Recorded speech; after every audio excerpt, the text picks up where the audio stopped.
Everything ready? Ready? Next 30 seconds. Well, I'll hold off for 30 seconds because y'all will get a treat, which will interrupt the Pledge of Allegiance if Brian timed it correctly. There we go.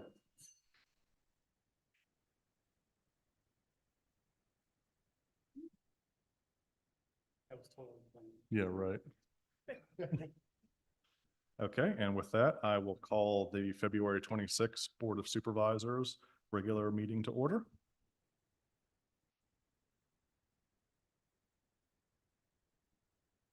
I pledge allegiance to the flag of the United States of America and to the republic for which it stands, one nation, under God, indivisible, with liberty and justice for all.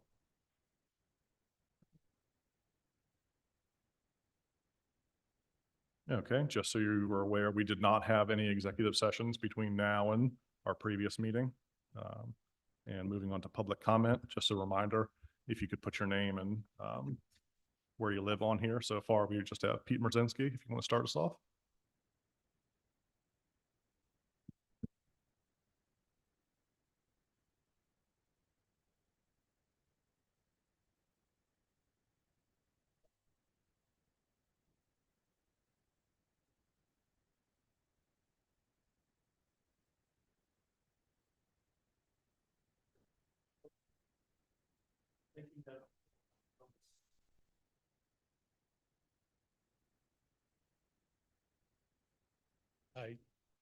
I firmly believe in open government and transparency, and I think that's a very good step forward.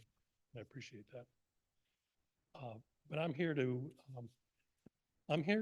ask the board to not support the establishment of the Sewer Advisory Committee on today's agenda. It is an obvious PR stunt by Aqua, and the board should not be aiding Aqua in this endeavor.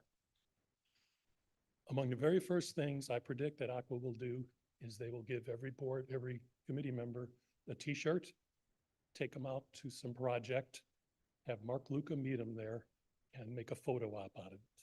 They would then use that to show that they are concerned about their ratepayers. I believe that's the main thing driving this, and I'll tell you why. There's a lot been happening in the field of privatization in Pennsylvania in the last few months. And I just want to highlight a few because they're important. Several communities whose citizens have been informed have been able to stop the sale of their municipal utilities. In July, the Commonwealth Court overturned the sale of the East Whiteland sewer system. And in their most recent meeting, the PUC unanimously rejected the sale of the Brentwood wastewater system. These are very significant. What Aqua now sees is that they do not have the rubber stamp of the PUC anymore. In addition, the legislators in Harrisburg are becoming very aware of these issues. There is bipartisan legislation introduced in both chambers to help protect ratepayers. At a committee meeting in January, the Pennsylvania Democratic Policy Committee in the Senate voted unanimously to call for the repeal of Act 12. Act 12 is the legislation that has made all this possible. In addition, the growing pressure on privatization efforts has been noticed in the financial markets. Evercore Incorporated, a global independent investment banking advisory firm, recently downgraded American Water Company stock. In a recent article, Global Water Intelligence, a leading source of news and analysis on the global water sector, reported that fierce opposition is threatening to derail privatization in Pennsylvania. Pennsylvania, particularly Southeast Pennsylvania, has been recognized as a hotbed in opposition to privatization. What began as a grassroots effort is catching hold. There's a long way to go, but it's catching hold. And Aqua knows this. That is what is behind what they're trying to do. It's no coincidence that this advisory panel has come up now.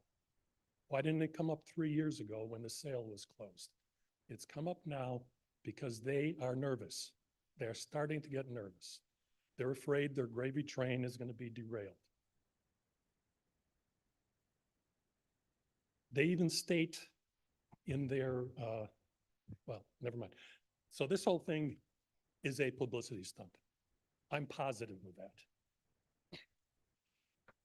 If you really want to do something to help with the whole issue of privatization, I urge you to take a public stand against privatization. New Garden is in a unique position to speak on these issues. I also urge you to publicly and actively get involved with the prevention of the sale of Chester Water Authority. Chester Water Authority affects a large number of your constituents, and you need to be actively working to make sure they're not hit with a second doubling of their rates as we were with the sewer. So I'm asking you, please don't play into Aqua's hand. It would be a dereliction of your duty to let New Garden Township and its residents be exploited, which is what they're going to be. They're going to be exploited by this whole process. Thank you. All right, thanks, Pete. Okay, do we have anyone else that wants to speak? Anyone online? Yep. All right, anyone have a comment on agenda item specifically? I guess that was kind of an agenda item, but. Yep. All right, and then public hearing? No public hearing, okay. All right, do we have a motion to approve the meeting minutes from the January 22nd meeting? I'll make a motion. Okay, do we have a second? Well, we'll make a motion, then we'll ask the question or answer the question. Okay, second, but I do have a question. Okay, All of the employees are listed on there except for Kenny and Mike Buck for the last meeting. okay. Is that important content or no? Okay, Not to confuse you guys, sorry. so just because, you know, the roads, the parks are contentious line items in the budget, someone could look at that and say, oh, the roadmaster wasn't here, or the park superintendent was not here. That's all. I'm okay with, Okay. I just wanted to bring that point up. Okay, thank you, Steve. All right, anything else? Nope. All in favor, say aye. Aye. Aye. Thank you. Right, and we have, can I have a motion to approve the paid invoices in the amount of $33,213.66 and unpaid invoices in the amount of $320,170.25 for a total of $353,383.91. I'll make a motion to approve the paid and unpaid voices in the amounts you cited. And I will second the motion. Okay, any conflicts for you, Steve? Not that I'm aware of. Okay. All right. Do we have a motion? All in favor, say aye. Aye.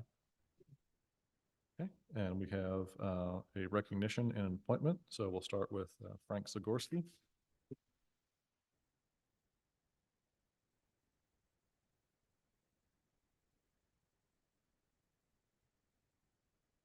Morning and good evening, and thank you. I'm Susan Rasidlo. I'm the mayor of Avondale Borough. I was asked, I'll show this to you, and I'll leave it up here, by Frank Zagorski's family to present this to New Garden Township. It is a truck that was. Thank you. Yeah. Can you zoom in on that, Chris? Or someone, it's Ari maybe? So I was asked to present this tricentennial commemorative truck to New Garden Township on behalf of the Zagorski family. This truck is not just a gift, but it's a symbol of the Zagorski family's deep connection to this community and their appreciation for your rich history. For those who didn't know Frank Zagorski, he was a beloved member of the community who was dedicated to serving others. As a police officer in Avondale, Kennett Square, and New Garden Township, he embodied the values of duty, honor, and sacrifice. Beyond his role in law enforcement, Frank's commitment to public service extended to his time on the Board of Supervisors for New Garden Township, and he also served as roadmaster until his retirement in 2004. Sadly, Frank passed away in 2019. When New Garden Township celebrated its 300th birthday, they created this truck with the emblem of the then Township Police Department, and Frank cherished this truck, and now his family wants to give it to the township for others to enjoy for years to come, and to serve as a reminder of Frank's legacy and his love for this place he called home. So I just wanted to thank you for giving me the time and opportunity to share this with the township. Well, thank you for Thank you. coming out. Please give our thanks to the Zagorski family. We really appreciate it. Thank you.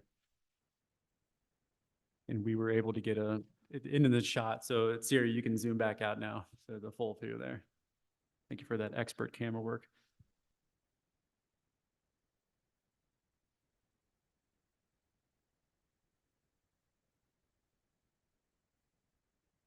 Okay. And then we have the appointment of Matt Littlejohn, Assistant Community Development Director as Assistant Zoning Officer.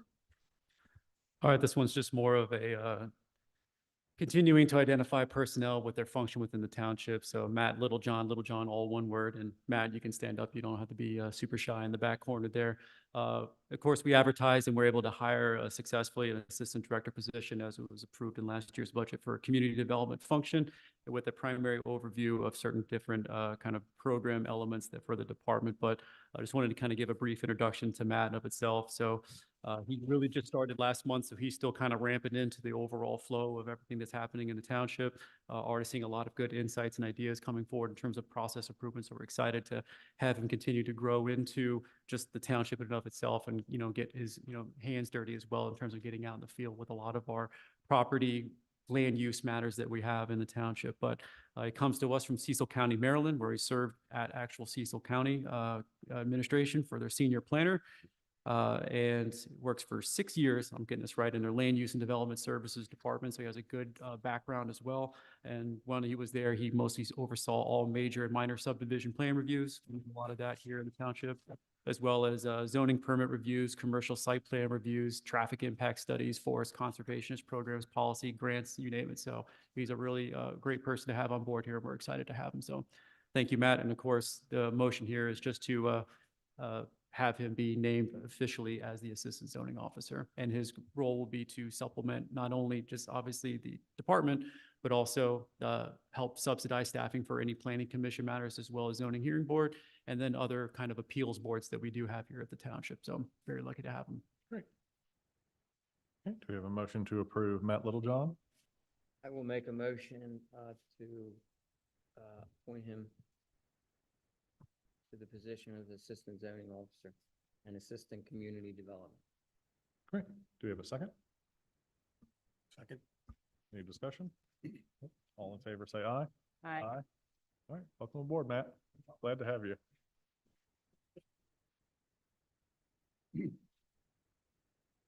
Okay, then we have some presentations coming up. The first one, the Historical Commission, will speak about the clock that you heard chime about 10, 15 minutes ago. Brian, I don't know if it was going to be you tonight to just provide some brief public commentary about the new acquisition here for the township, kind of its historical lens and kind of the acquisition process in of itself. And Well, I'll start off and then I'll beg to Peg. This is about a year project that I've been working on. Friend of mine tipped me off that it was going to be available at tag sale in Kennett last year. And somehow or another, she knew that it was an Isaac Jackson clock, which is very important in township, being that it was made less than a mile away more than 250 years ago. So on behalf of the Township Commission, we gathered our resources and purchased the clock. Then took it up to Lancaster, where I had the movement restored. And at that point, I realized there was some other damage to the wood cabinet. So I took it to Elkton, to Elk Creek Cabinetry, to Robert McEwen, and he did the necessary repairs on it. And the movement's been in the safe for a few months. And about 3 weeks ago, I was able to get the cabinet back And we got the clockmaker down to marry the two back together. And it's been running ever since. And it's just really exciting for me. But Peg can tell us a whole lot more about the history of the clock. So Margaret Jones, our resident historian.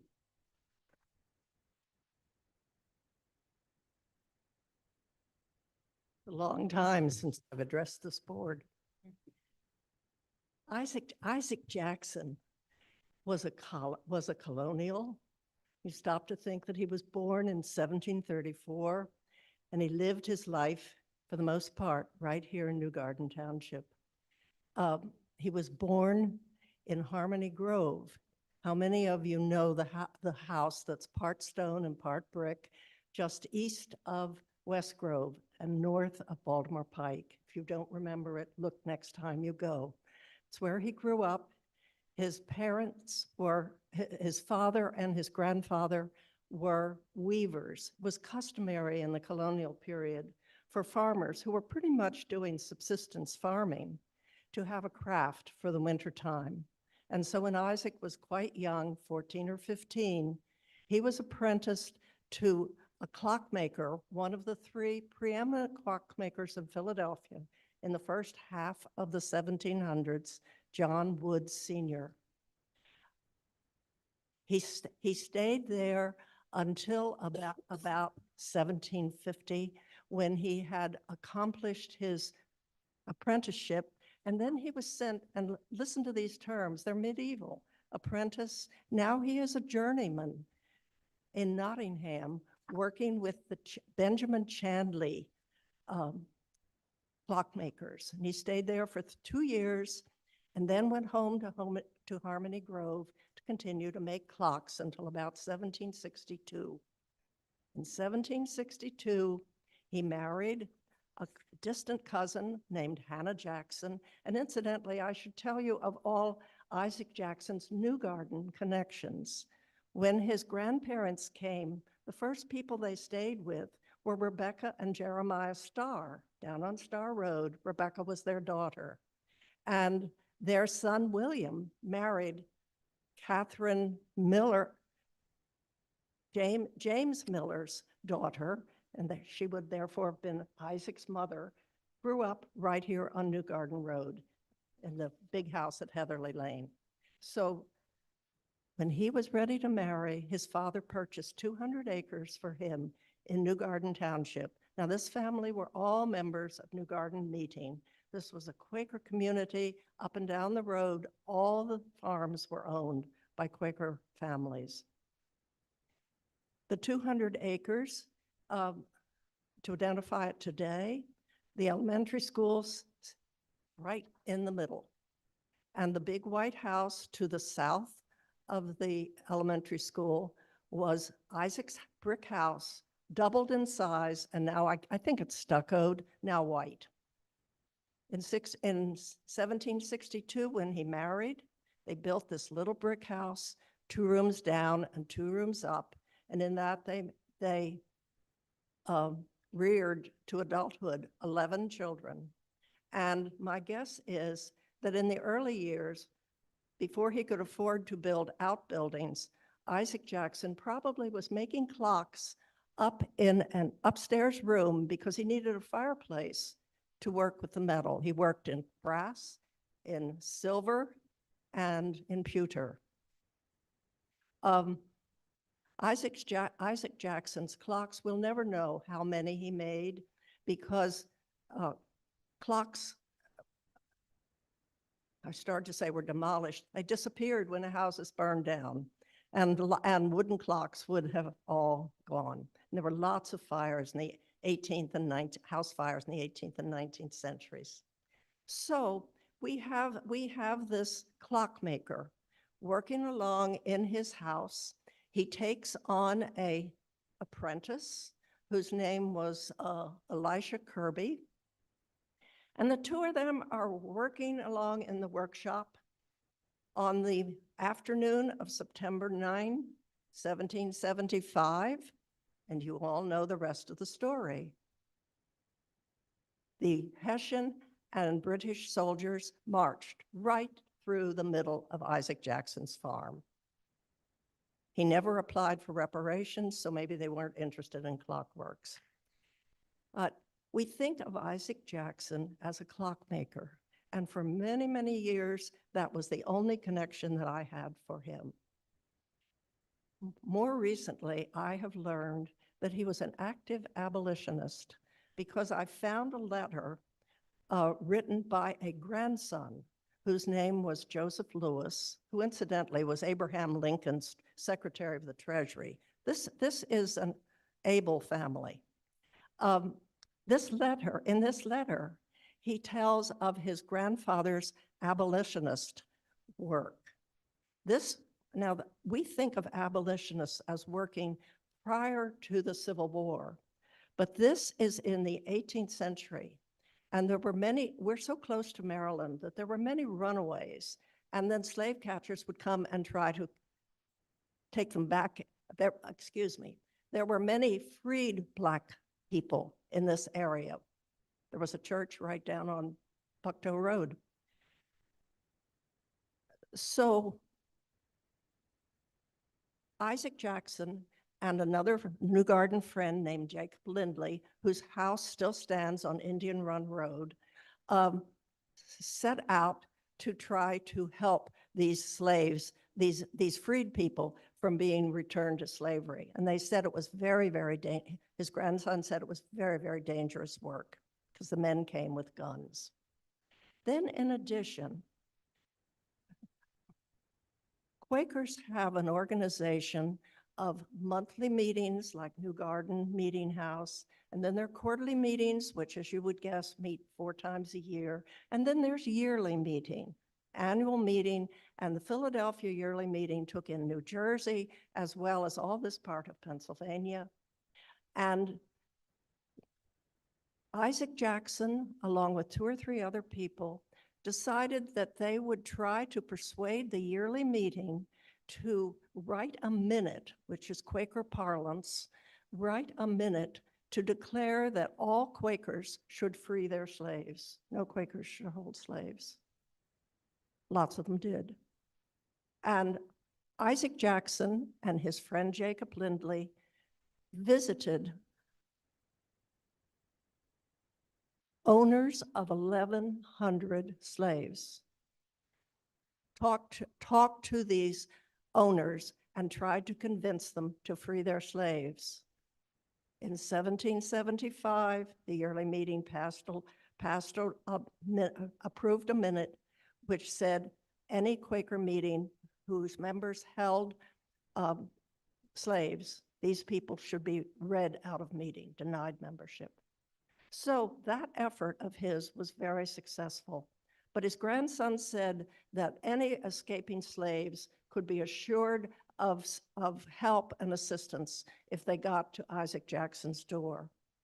In his later years, he wasn't so much involved with Quaker activities as with the people in this community. And his grandson said, if there were ever visitors in the community, they could be assured of a place at the dinner table at Isaac Jackson's house. So he died in 1807, just after the turn of the century, and he left a legacy of, I don't know how many clocks.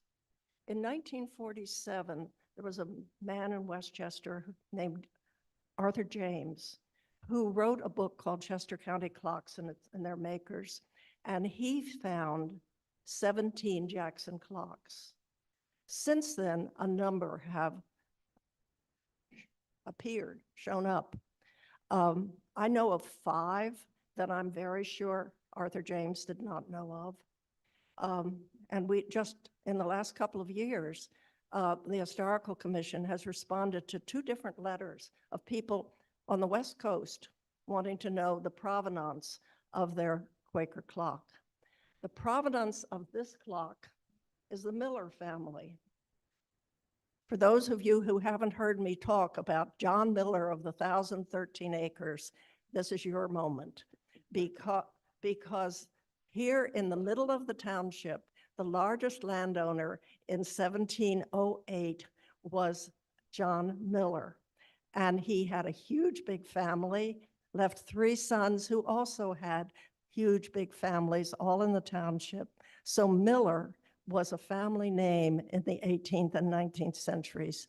To try to trace a John Miller who married a girl named Anne is almost impossible. But we know nevertheless that this was a new garden clock. We've brought it home.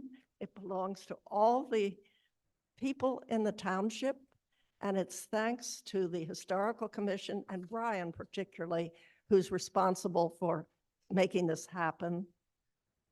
Individual gifts from both Historical Commission and the Board of Supervisors, and of course, a lot of support from the township. And we are so pleased. Whenever we look at this clock, we can remember a man who's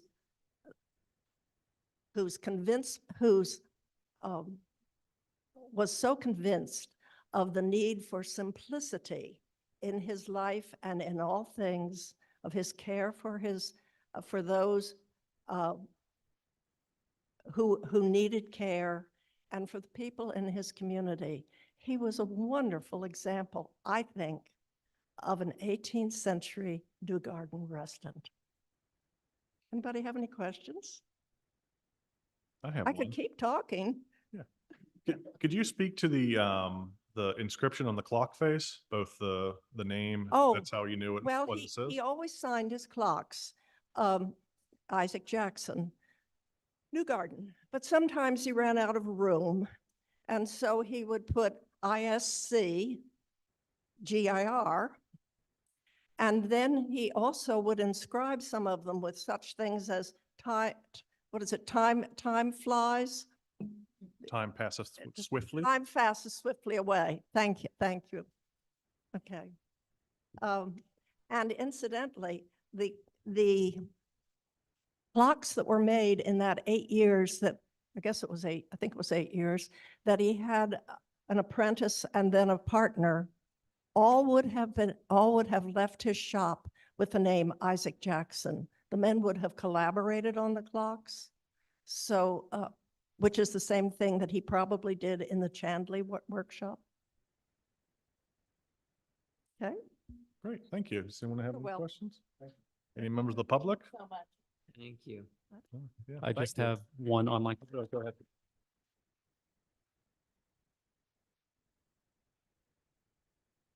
So we have one resident comment from online chat, Mr. Bob Everett. He just asked if there's a picture of the grandfather clock on the New Garden website. We don't have one at this time, but we're gonna, since we just migrated to the new website, which is, obviously in a soft rollout phase right now, we'll provide much more context to that at a later date.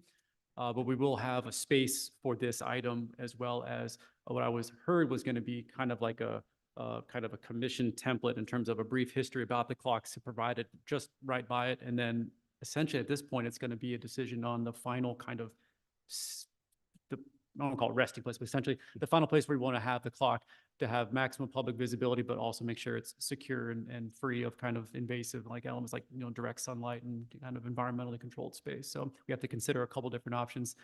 Town hall was just the most immediate safe spot for it, but that's to be determined at a later date. Great. Okay, thank you, Dr. Jones. And Brian and everyone on the Historical Commission.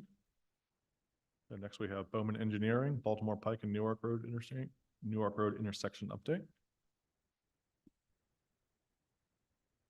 Yeah, let me just make sure I pull up the right one here. You do Newark first.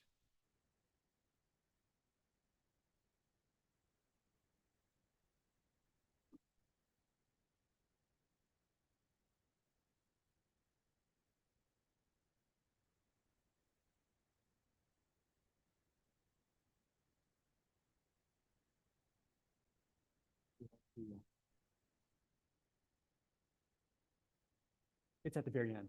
Yeah. Hello, my name's, Can you check that for them? Let me just make sure that sometimes interferes with that.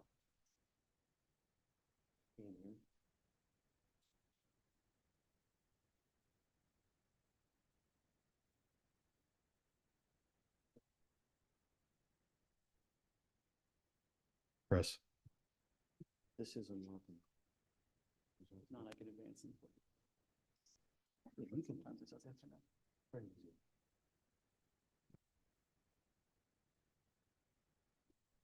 Look, my name's Steve Giampolo from Bowman Consultant, formerly McMahon Associates.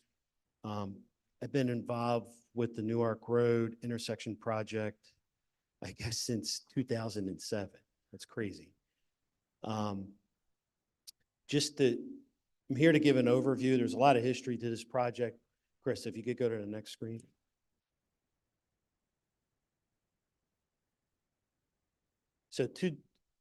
As of today, the township has put a lot of resources into the project. There you go. Thank you. And to your credit, you put a lot of money and funds into the preliminary engineering, which is what I tell most of my clients is it's really important to progress an intersection project. PennDOT has a lot on their plate as far as bridges and major highways.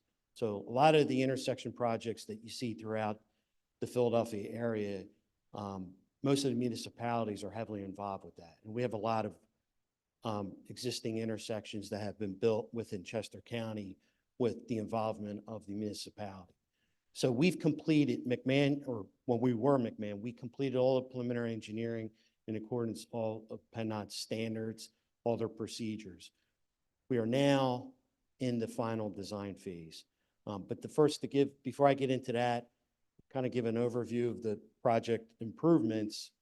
This project is, the main piece of it is to realign the northern leg of the intersection. Anyone who drives through that intersection, that is a very unique geometry that is out there. In addition to the realignment, we're going to add capacity to the intersection. There will be left turn lanes for all four approaches. The northbound approach on Newark Road to the intersection will have a right turn lane. And then the westbound on Baltimore Pike will have a right turn lane onto Newark Road. In addition to the intersection, those are the geometric improvements. We will do a full modernization of the traffic signal. It will have the latest technologies in there. It will be timed. We'll have all the proper timings related to all the traffic improvements. In addition, there will be pedestrian improvements along both Newark Road and Baltimore Pike within the businesses. There will be, and I'll show, once I get to the graphic, I'll show another piece. There's another piece of sidewalk that we will be installing along Newark Road. Another big piece for this project, what makes it very unique is the topography that is out there within the project site. As you can see, as you go to the north, everything flows downhill into Tough Kenneman. It's a very old stormwater drainage system that's within the intersection itself, as well as all the pipe systems that flow through Tough Kenneman. The discharge point for that whole area is at the corner of Center Street and Willow. If you drive out there, if you get out of your car, you can see there's a very large pipe that has very minimum cover to it. And that discharges into a tributary of the Red Clay Creek right there. I forget the actual name of the property. So that's a big piece of the project besides just the intersection improvements.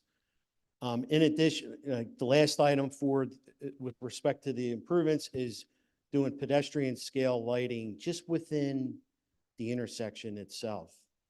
Nothing will extend beyond that point. It's a flip. I don't think it's on.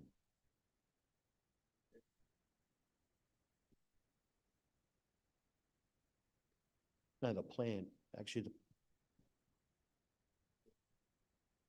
the plan, the overall plan now. Yeah. Sorry about that.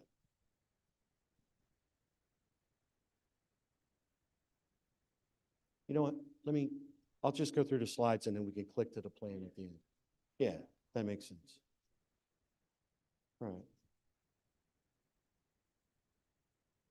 No, it's not clicking.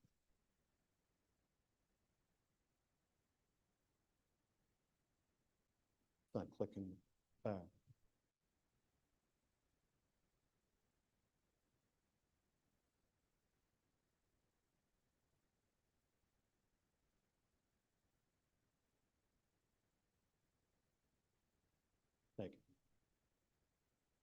As I stated, we are now under contract with PennDOT. We started the final design process in November. We are getting into, in 2024, the big piece that we'll do is the stormwater evaluation. We're going to look at multiple options on how to control stormwater from the intersection in conjunction with how are we going to convey the water through the older system at the discharge point that I mentioned a couple minutes ago. So that's a big piece. We'll be doing that. We still have environmental studies that are required because of the federal and the state dollars that are involved with the project. We'll have early coordination meetings with the Pennsylvania DEP and the Conservation District. For the next year, you'll see a lot of different people out there doing test pits for geotechnical reasons. We'll have to do testing to figure out the soils relative to the stormwater. We will be meeting with, there's a lot of utilities out there, just about, you name it, it's out there. So there's sewer, there's water, there's gas, there's a lot of mains that run through that intersection, and there's a lot of overhead utility poles. Because of the complexity of the project, all of those facilities will have to be relocated. So my company and my engineers will work with all the utility companies and PennDOT to figure out what needs to be relocated in order for the project to take place. Now, PennDOT will pay for all that. They'll pay for anything related to the relocations of the utilities. The next step will be towards the end of this year into next year, 2025. Once we have a good feel for all the final design, everything that we have to do, we'll put together a final, what they call is a right-of-way acquisition plan. Now, PennDOT, again, like the utilities, they'll be responsible for all the right-of-way acquisitions, and they'll pay for all the compensation related to that. As of now, the intersection itself is impacting 31 properties. But depending on what we come up with as far as the stormwater management design, there could be another 20, 25 properties added to that list. So because of that many properties, that process it could take anywhere from 18 months to 24 months for PennDOT to go through that acquisition. Finally, we'll work in 2025, 2026 on all the final design plans, all the approvals that we need from PennDOT, all the specifications. We will need 2 permits, environmental permits for the project. We anticipate that'll take place and be approved in 2026. And I mentioned, again, the utility relocations. There's a pretty extensive process that we have to go through. So for the next 2 years, we'll be working with the utilities, but we won't get final utility clearance from PennDOT central office, probably not until 2026, because it takes that long.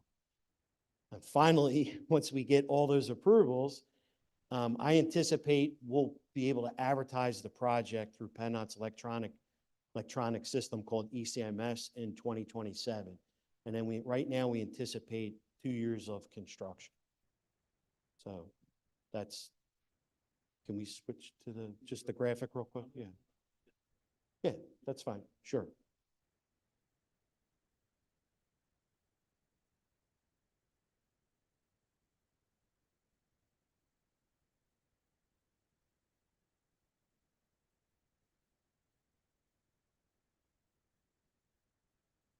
Yeah.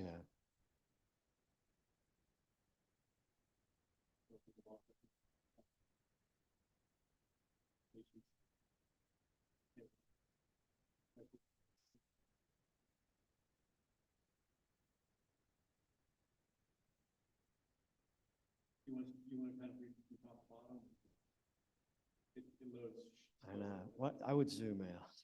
It's a lot. Yeah. It's a tough project to get on one piece of paper. Yeah, that's fine. Yeah, that's good enough. Yeah, okay. Right. So this is the north leg here. This will take you to Route 1. This is Tough Kenneman in here. And then this is Baltimore Pike, which is east, goes east-west. You could see, it's difficult to see, but you could see the left turn lanes for each approach. You could see the right turn lane on Newark Road here, and then another westbound right turn lane on Baltimore Pike. The big, like I said, the big part of this project is realigning this northern leg. And it's very tough to see underneath. We have a hatching. That's the old alignment. So what we did is we went through multiple alternatives throughout the years to figure out the best way to do this. So we're trying to come up with a straight piece in here for the approach and then tying it back in. So you can see that's a pretty good distance that we have there. Based on this realignment, we'll have to adjust these two driveways to the two businesses here. Throughout the project limits, any driveway to the businesses will have to be reconstructed, regraded. We've looked at that in a lot of detail. The one thing I wanted to mention is because of the business here, we did have some public involvement in the past, and I guess it made sense to connect the sidewalk in here from this business. The workers here walk down here during lunchtime, so we wanted to make sure we can accommodate the pedestrians there. The sidewalk will extend down to Church and Main Street, and you can see everything in purple here. That's the current project. That's the Main Street sidewalk project. So everything's designed so that it ties in together. Now that's the separate funding, on a separate project schedule. I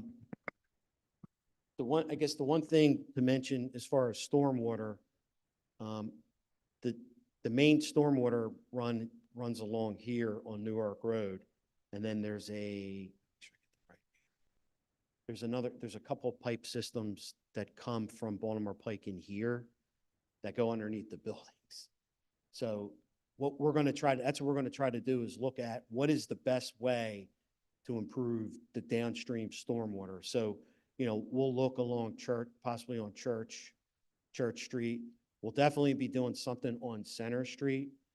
And then as you come down here, right about here, there's an existing inlet where all the stormwater runs through there, and it runs under the East Penn rail line, and some of it goes underneath this building. So we've done extensive survey to figure that out. And then as you come down the Willow, I believe it's a 48-inch pipe that takes it down to the discharge point. So there's a lot of analysis that we'll need to do to accommodate that. I think that's it. That's all I have. So if you have any questions. Any questions from the board? Any questions from the public? Mr. Gall? So I just wanted to make sure let's confirm things. That construction is scheduled to begin in 2027, is that correct? That's a preliminary date. It's not fixed. That's what's planned, yeah. Yeah. And then 2 years to build that. We anticipate 2 years, yes. Yeah. Again, that will be paid for by PennDOT will fund this, correct. Thank you. Do you have a general idea of the traffic disruption during the time of the construction? Like what? The one thing I do know, we will have to detour the northern leg to build this. And then the rest of it, we'll stage it where we could do one side of Baltimore Pike, then shift over traffic to do the bottom portion of Baltimore Pike. What will happen is we'll take down the signal, put up temporary signal, just like in Delaware, they have the overhead wires, so that during the shifting of all the stages, we'll be able to adjust that signal. This is a pretty big undertaking here. But when it's done, will be really nice. Yeah. Gail? Yes.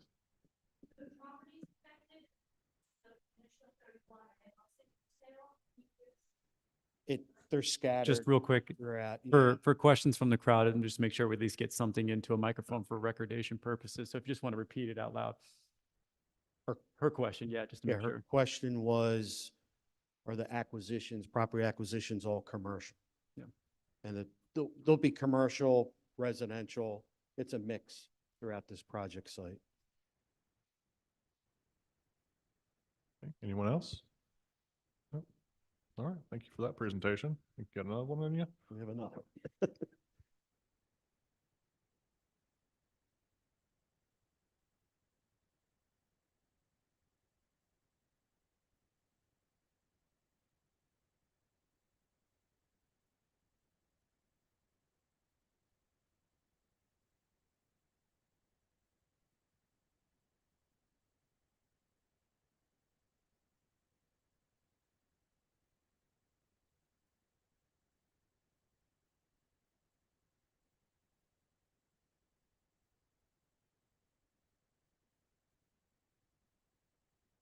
Okay, thank you.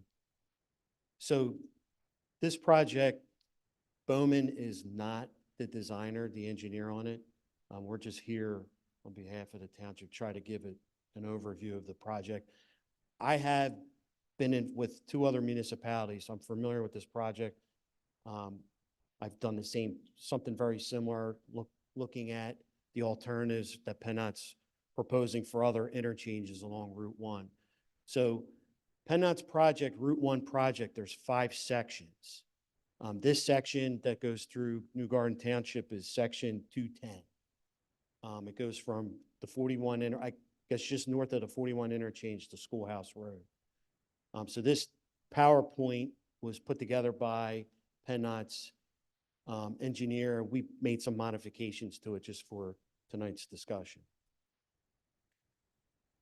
So what PennDOT's trying to do for the Route 1 project is to reconstruct the pavement.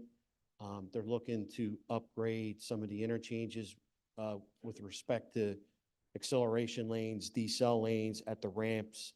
They are looking where the ramps connect to the local roads off the interchange. They're looking to do capacity improvements there as well. Along the corridor, they're going to do improvements to any drainage systems. They will put new stormwater management in. They're going to look at the conditions, the safety conditions along the roadside, which is a good thing. And then all the mainline bridges that cross over the local roads or anything that goes over the main line will be reconstructed so that they're no longer substandard with respect to the clearances. So PennDOT's done these presentations with many municipalities. They're looking for the local municipalities' feedback. They're looking for the local engineer to give their input as well. So we've done that. We've looked at the 2 alternatives that they're proposing for both off-ramp, both of the southbound and northbound ramps. That's the extent of the project for this section. It's about 5.5 miles. I mentioned all this down here. That's the existing conditions for the northbound off-ramp, southbound off-ramp. No, it's not signalized today. It's all stop control. Now PennDOT, what they're doing for this project, they're looking at the opening year for 2030, and then a 20-year design life, which puts you at 2050. So that's how they did all their traffic analysis, all their projections for their future traffic, and how they did all the analysis. So in the future, these intersections will not function properly with stop control, make that clear. Like I said, the 2030, 2050, they did take into consideration development of modern mushroom. They're looking at 2 types of improvements. They're looking at signalized conventional intersection or a roundabout, which is very typical for most PennDOT projects. So before I get into the alternatives that they looked at, this is a good graphic that we use on all projects when comparing a conventional intersection to a roundabout intersection. So for the New Garden situation, it is a three-legged intersection. So you can see here, for a conventional intersection with stop control, you have about 9 conflict points. If you had a four-way intersection, you would have 32. For the roundabout option, you go from 9 conflict points to 6 conflict points. So right there, that adds to the safety, to the overall intersection. In addition, with the roundabout, what happens is the way it's designed, the approaches to the actual circle they're deflected, and it's done on purpose so it could slow up traffic and calm traffic through the circle. So that's another feature that's good for roundabouts. And in addition, based on PennDOT's analysis, the capacity is better than with a traffic signal. Now they had about 6 slides with that, but I don't think we want to get into all those numbers. So the first alternative is with the putting in a traffic signal. They have listed the pros and the cons. And I think where they say no bridge replacement required, I think what they mean by that is the actual physical improvement of the intersections will not impact the actual bridge. But they intend to replace the bridge, like I mentioned, because of the overhead clearances. With the signal improvement, there's minimum environmental impacts. The cons, what PennDOT had their engineer do, they put together a predictive crash analysis where it compares no improvements, the traffic signal improvement, or the roundabout improvement. And based on that analysis, the roundabout had the best predictive crash value. With a signal, there will be higher maintenance costs because of the electricity. You will have to, with the roundabout, the township will have to maintain some of the features, and I can get into that later. They're mentioning here the right-of-way impacts. They're stating less than 0.25 acres. And again, comparing this to the roundabout, you'll have more delays and you'll have more queuing of traffic. So this is the roundabout option. What they determine is you only need a single lane roundabout, and you can see that previous graphic I had, all the different you only have 6 conflict points based on how cars will maneuver through the roundabout. Again, pros, they mentioned no bridge replacement. There's a lower predictive crash rate. Like I mentioned, there's traffic calming, lower speeds going into the roundabout and through the roundabout. And then the delays, there'll be less delays and less queuing. Now with the roundabout, you can see it's going to take up more right-of-way. So you'll have more right-of-way impacts, and you'll probably have more environmental impacts. So PennDOT's recommendation is to go with the roundabout, based on the predictive crashes and better operations. And then just to wrap it up, again, PennDOT's just looking for, the township's engineer to review what they're proposing, and then they're just looking for the support of the township. Any questions? No? Any questions from the board? Any questions from the public? Nope. All right, thank you. Thank you.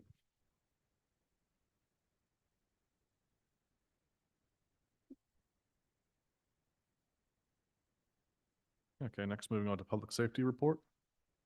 Believe we're going to be skipping this, and you want to speak to?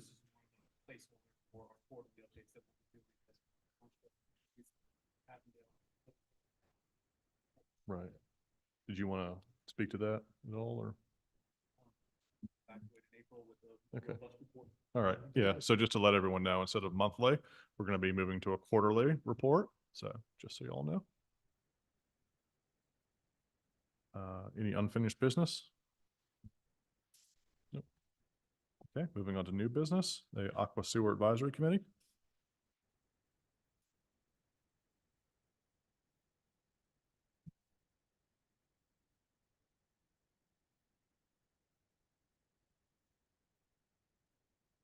Well, I would be able to.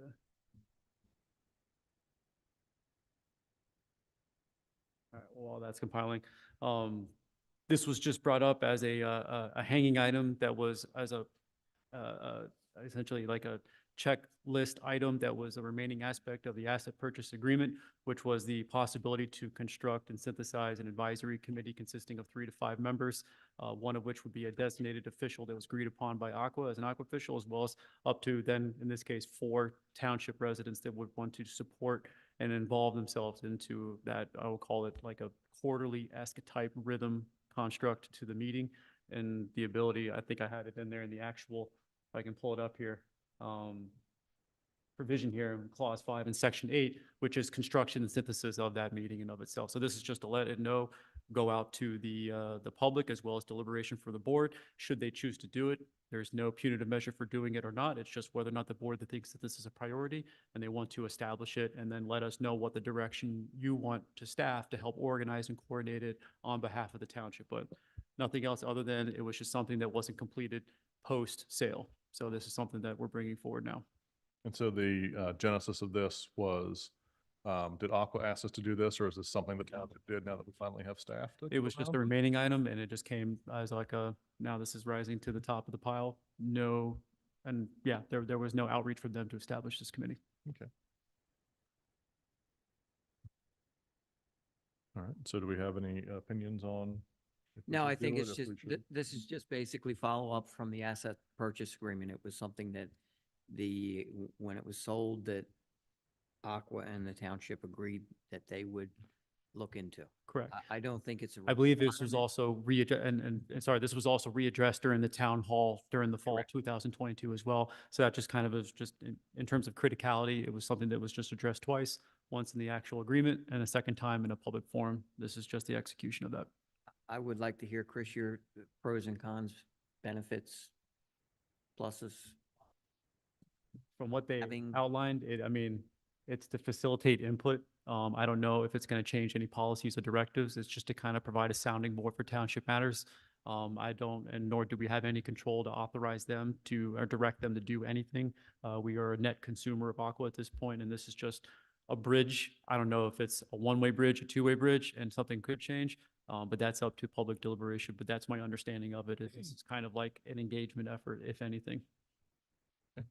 How are you going to advertise this, Chris? If it's chosen that the board wants to synthesize it, we would do it almost the same way that we advertise for board and committee openings. We would put it out on the public website as well as social media, get inputs, collect resumes and people who are interested, and then that would be up to deliberation to choose membership by the Board of Supervisors. All right, I'll make a comment really quick. I honestly, I don't think this is something we should do.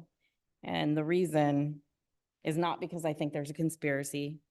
It's because at first I genuinely thought that this would give the ratepayers an opportunity to speak.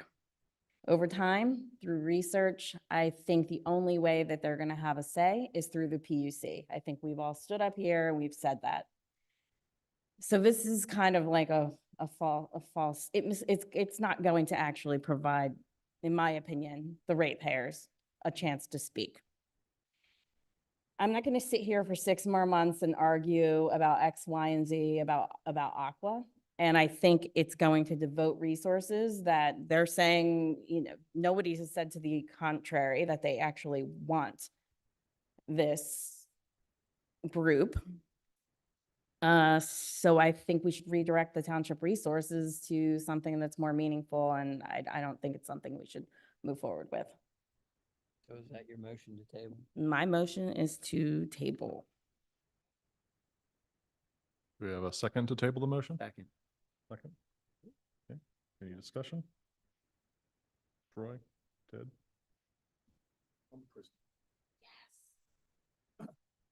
Any comments from the public? Any questions? Yeah, Mr. Dungy? If you want to. Mr. Dungy's question was if there's any time limit, and now I believe we can revisit it at any time, correct? Should the decision be made that it's. Since it's being publicly deliberated at this point, if you ever wanted to readdress it, the board would identify as a priority, reach out to township staff, and we would put this under a future unfinished business item as a a measure of closure if we want to. But if you don't have any interest at this time, you can choose to table it. I don't think it really has any kind of, like, if you close it out, this doesn't just kill it on the vine. So this is completely subject to your willingness to want it to happen.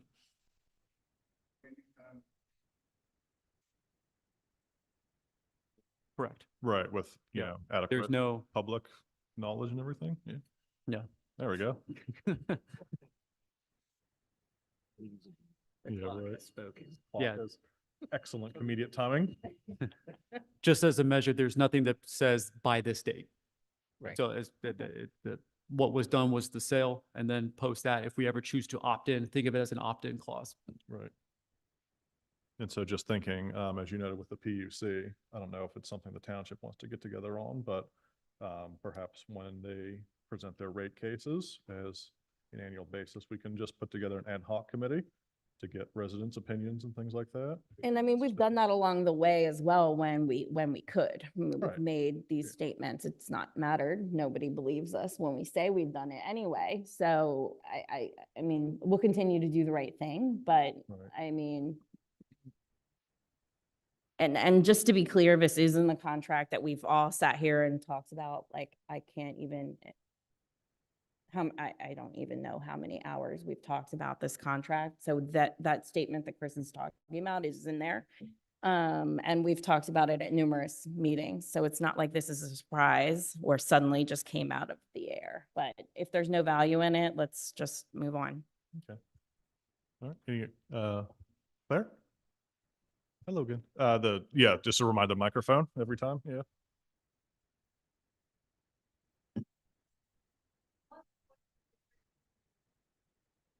I don't have a big enough voice. I just wanted to know what was the original reason for this? I mean, I hear what Pete's saying, I hear everybody. I tend to agree, but I just want to make sure that I understand what the original intent of it was. Do you have a recognition, seeing as how Steve is might have So, institutional knowledge? And just to clarify, you're talking advisory. yeah. What was the original? Right, right. So when it was being drafted, do you recall what the rationale was? I mean, that happened when we were in office, actually. It happened right before the meeting at the school. I believe the No. language in the, This is part of the original contract, correct? This was part that. So this was signed 3 months before we Correct. were elected? but This it is in there, but then it came forward again Right. at the As school a meeting. And request. the Yeah. purpose was, I believe, to have the ratepayers have an opportunity to speak directly with Aqua in person. Right. What is written, I believe, in the contract is because they used to be able to come here and have a customer service, right, representation when they would come to the township with their bill. What was talked about at the school meeting was the opportunity to sort of work together and rebuild trust liaison and talk about problems, solutions, and work together on that. So, I Right. mean, ultimately, if we're just talking about rates, you have to go to the PUC. I can't do anything for your rate, and to be honest with you, Aqua can't either. It has to get approved by the PUC. So they've approved the rate increase. Now, I mean, even if Aqua came back and said they don't want the rate increase any longer, right? I mean, that still has to go back to the PUC, so.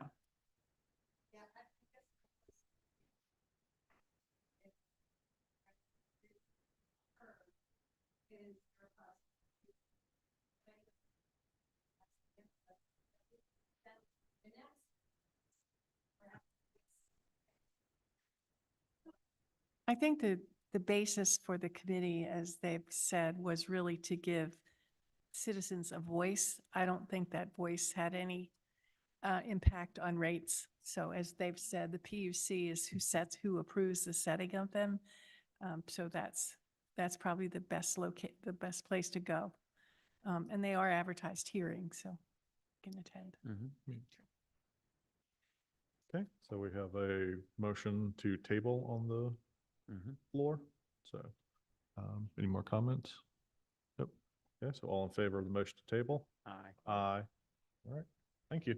Oh, I'm sorry, before we move on, speaking of Aqua, I, along with everyone who is a customer, involuntarily or not, no, strictly involuntarily, received letters from Aqua reminding them, as I'm sure most people were probably unaware, that their sewer laterals were their responsibility. So that is something that was true when the township owned the sewer authority. And I think that's just a reminder that they will not take responsibility for the things that's under your property line. So it's an offer to go with a third party insurer, but as a number of people in my neighborhood have noted, that you can probably just get that through your own homeowner rider's insurance. But it is something that, you know, you should be aware of, and because most people don't. Again, down in Somerset Lake, which is nearing 30 years, a lot of people's the water lines, they're serviced by Chester Water. They've been having issues with the water will break and they have to get the shut off valve. So that's certainly insurance. I think a couple people unfortunately found out the hard way that when water gets into your basement from those lines, that you're responsible for it. So again, it's just something that they sent out without the township's notice, just to kind of make you aware, because that's probably something I think a lot of residents aren't aware of. So just moving on from that. All right, to Act 209, Traffic Impact Fee Study.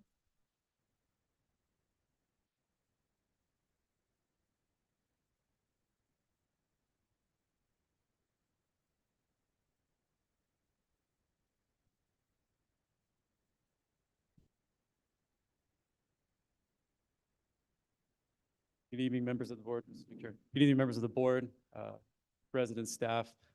Chris Himes, Township Manager. I'll be talking about, we probably should have cataloged this under unfinished business, but essentially this was a kind of a rebrief from a informational topic that we provided, I believe, towards the end of last summer on just the concept of Act 209 and what it means to adopt that as a township. And essentially in this case, for those unaware, Act 209 is essentially the ability for us to leverage development happening within our township to construct a transportation fee, so that all future development is essentially turning in revenue to the township that we can then impart towards future transportation improvement initiatives in the township. So essentially, we're leveraging the interest and growth in our community to affect changes in our transportation infrastructure. So that's kind of the construct of Act 209 in of itself. And of course, it comes with many, many different clauses in terms of the actual process, the amount of, call it audit level, kind of commitment to the process in of itself to make sure that we're doing everything completely by the book. So one way to kind of think about it is this is not like an ability to use revenue to improve kind of safety measures. It's more of like a volumetric capacity improvement process as well. So when they do their studies, they're looking at places that will be impacted by future expansionary efforts, but not like, oh, I remember that intersection over there because it's one where it causes a lot of safety issues. So that's kind of a differentiation of what you might think they're talking about when I say transportation improvements. So why consider it? Essentially, it's like, are you looking for modest to higher level growth or modest to lower level growth? And based off of the expectations of what's been set forth in our comprehensive plan, as well as conversations coming from a lot of our budget discussions, as well as already identified corridors to anchor future growth, we identified, at least in conversations during that last summer meeting, that we are a township that's looking for that moderate to higher level growth, mostly along our commercial corridors. And that's why it made sense for us at the time to deliberate and pursue Act 209 adoption. Another one is it actually outlines this. This is verbiage pretty much directly from our comprehensive plan, which was adopted obviously in 2018, of saying that this is something that we should be doing in and of itself. So granted, it's 2024, we're 6 years behind in terms of adoption, but this is something that we have already agreed upon that we should look at to adopt. So the goal overall, I won't kind of walk all the way through these because they can kind of get a little bit incontextual, but essentially it's just, this is what it's for, kind of like a more detailed line item of what I kind of already said, which was kind of volumetric capacity improvements. And for the most part, excuse me, this is a goal in our comprehensive plan about some objectives we have about transportation initiatives, of which 10 should also be seek funding from other sources, non-traditional revenue sources. So think of it like we normally look towards taxes, we look towards fees, we look towards grants. This is another construct of a fee towards developers to be able to commission revenue from that. So it's essentially another fund that we can create to support as well as mix that with grant funding, cash, financing, however you name it, to do sizable transportation projects. So this isn't going to be a magic wand that we can wave to fund all future transportation initiatives. It just gives us more capacity to fund future projects. And a big part about that is what types of projects. Part of the Act 209 process builds you your project capital plan. And that's another one that we've never had as a township. We don't have a transportation improvement plan as a kind of capital plan. So essentially, we don't know in terms of intersections that have been identified for improvement, which intersections, how much are they going to cost to improve, what type of improvements. So this is another kind of output of the Act 209 process is when they're doing all these engineering services analysis across the board within their study zone, they're going to give us kind of a bulleted kind of project plan in and of itself for all of the study zones within the township. So it's something that is a critical need for us because it's one where we don't know what those estimates are, and we would have to dedicate a significant amount of engineering funding to just construct that plan in and of itself. So we're kind of, two birds with one stone with this process. So these are kind of the major deliverables. So essentially is they're going to be doing kind of like a forecasted approach towards intersections and areas within the township along the study area to basically say, these are the assumptions of the land use and kind of what that volumetric increase might look like. They're going to do kind of a roadway sufficiency analysis and as well as a kind of construct of that plan in and of itself.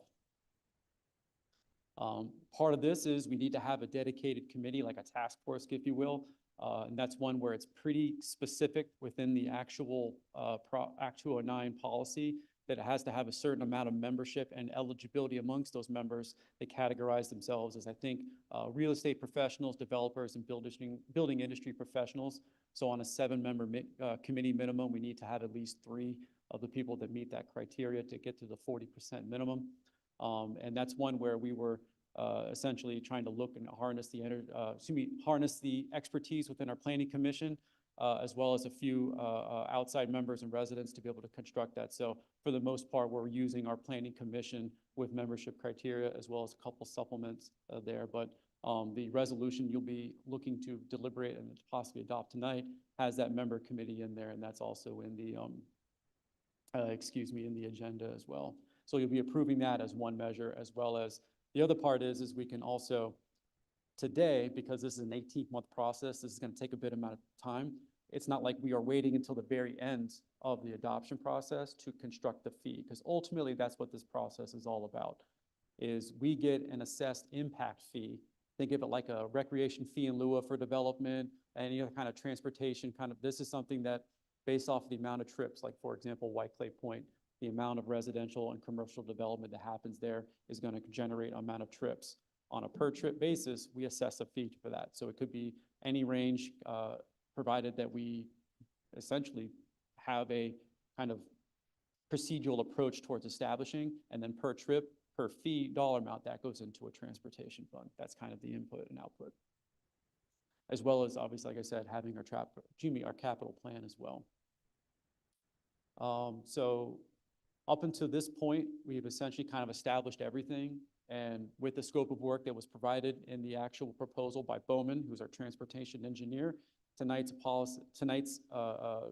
recommendation is to approve the proposal as well as adopt the resolution, which identifies some of those kind of critical initial steps that we need to take towards adoption. So this kind of kicks off the process, if you will.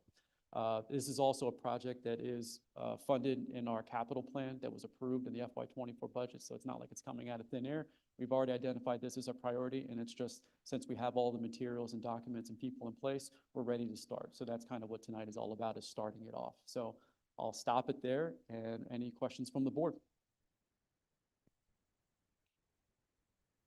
Any questions from the board? Any questions from the public? Mr. Gall? Question. You can just use this if you want. Just a quick question for I don't think it might Not come out all. right now because of the reverb was happening a little bit, but let me see if it can actually. Great, thanks. Just a quick question. How much is this going to cost? So the scope of work was actually present. That's an $87,000 scope of work. Okay. So the township will pay $87,000 Correct. if it's approved. Great. That's it. Thank you. Yep.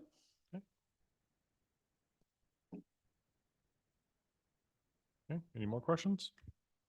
No? Claire?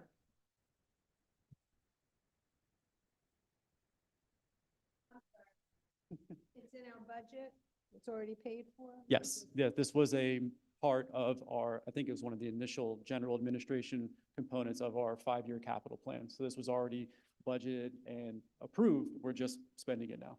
Yeah, so it's already at least had on tonight a prior ability for everybody to approve, excuse me, deliberate and ask questions as well. And it was briefed during the capital planning brief as well, so, Right. as Yeah, well good. as the presentation we did on this last summer. Yeah. So hopefully there's, the air has been cleared. Okay, do we have a motion to approve? Yes. Steve? Just to make you have a sure question? it's a two motion. two one se- motions. Take two separate motions. Sure. Yep. First, you're okay with the contract, Winnie, for the solicitor? Okay. Winnie was also involved in actually preparing the resolution as well, so everything has been Everything's pushed good. through. Yep. Okay, I'll make the motion that we approve the contract with McMahon and Bowman Company, or Bowman, our engineer, traffic engineer, for Act 209. And the amounts not to exceed 87,000. Okay, do we have a second? Seconded. Any comments? Nope. All right, all in favor, say aye. Uh, Aye. Right, and then we have a motion to, may I have a motion to approve resolution 24-0003, which would set up the committee? Yeah, I'll make the motion that we approve resolution 2024-003. And it is titled the Transportation Impact Fee Advisory Committee. Do we have a second? Okay, any more discussion? Nope. All in favor, say aye. Aye. All right, thank you. All right, next we have a financial security release number 1 for 144 Sharp Road. And that's the motion to approve a reduction in the financial security in the amount of $22,320.23, leaving a balance of $8,187.69. So do we have a motion to do that? I'll make a motion to approve the reduction of the financial security in the amount you cited. Okay, you have a second? Thank you. Okay, any comments, questions? Nope. All in favor, say aye. Aye. Okay, and we have a zoning hearing board special exemption for 1421 Broad Run Road.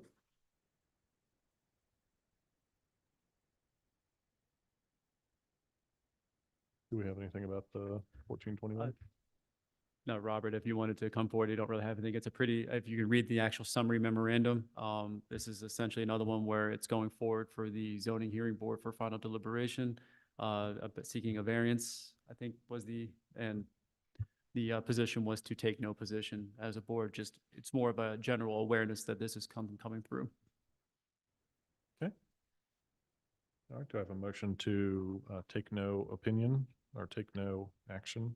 Take no action, take no position. Take no Take position, yep. There we go. Yeah, that's kind of a usual precursor for most zoning hearing ones, because we want to make sure that we are not imparting bias into the zoning hearing process. I'll make the motion. Second. Any discussion? All in favor, say aye. Aye. Aye. Okay, we have a Parks and Rec presentation about the carry in, carry out trash policy.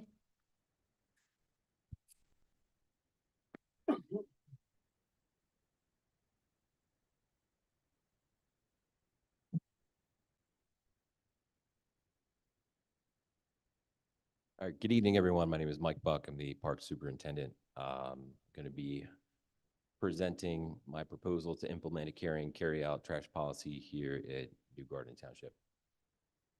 So first, we'll start by going over the current policies and some of the challenges that we face to execute the policy. New Garden Park has 15 trash receptacles.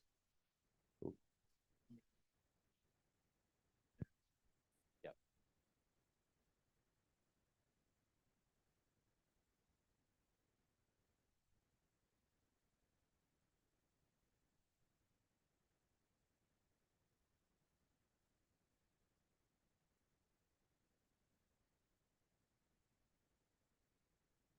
Okay, so current policy here, New Garden Park has 15 trash receptacles. They're in place for general use, special events, sports leagues, Staff spends an average of 1.5 hours per day picking up trash, which is almost a full day every week, just cleaning up trash. So challenges to the current policy, the trash cans are accessible 24/7, and while we have park hours of operation that are approved and in place, we don't have any gates or physical barriers that prevent people from coming into the park after hours. So trash cans are often filled by people after hours, dumping their trash at the park versus paying for their own trash removal. And then there's the pet waste. So at the top of the slide, we have 15 trash receptacles in New Garden Park, which is pretty generous for a 60-acre park. Despite having all those receptacles, it's pretty common to find dog waste along the paths, in between trash cans, next to trash cans. So trash cans themselves and receptacles don't necessarily translate into people using them. And then when I think about New Garden Hills and the Smedley Preserve coming online, maintaining our existing program and adding additional trash services at those locations will add a significant, impact on our resources when it comes to maintenance and programming, and having to shift that over to trash.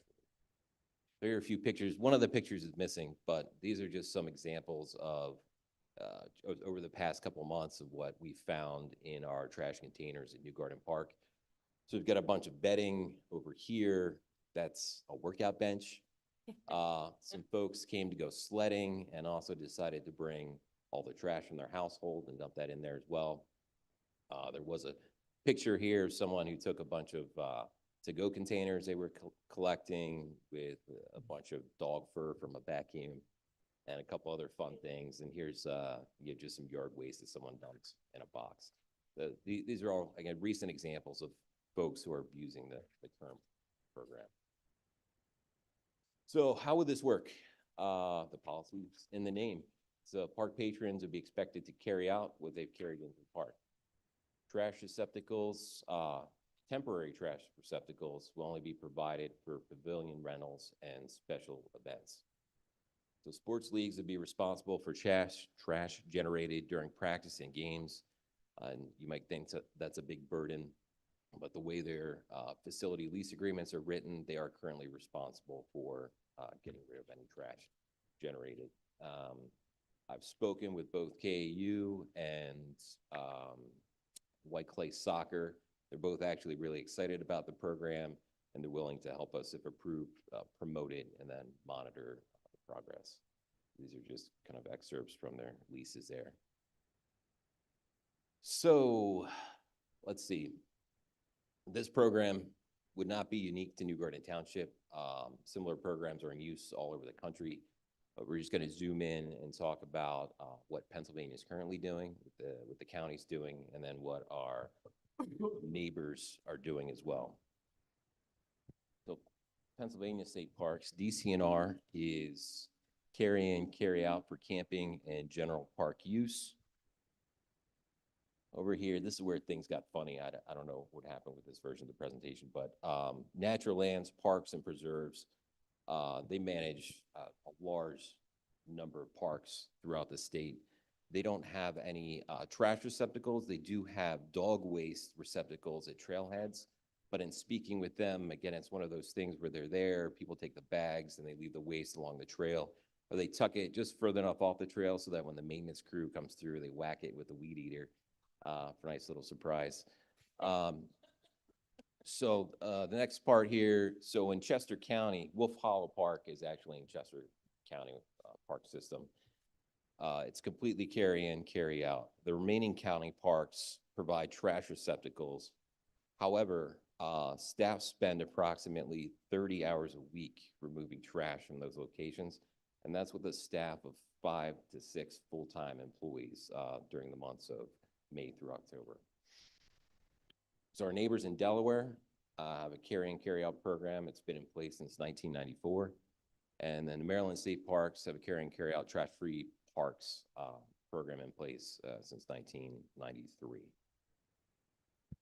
So have these programs been successful with our neighbors in other areas in the state? Yes, they have.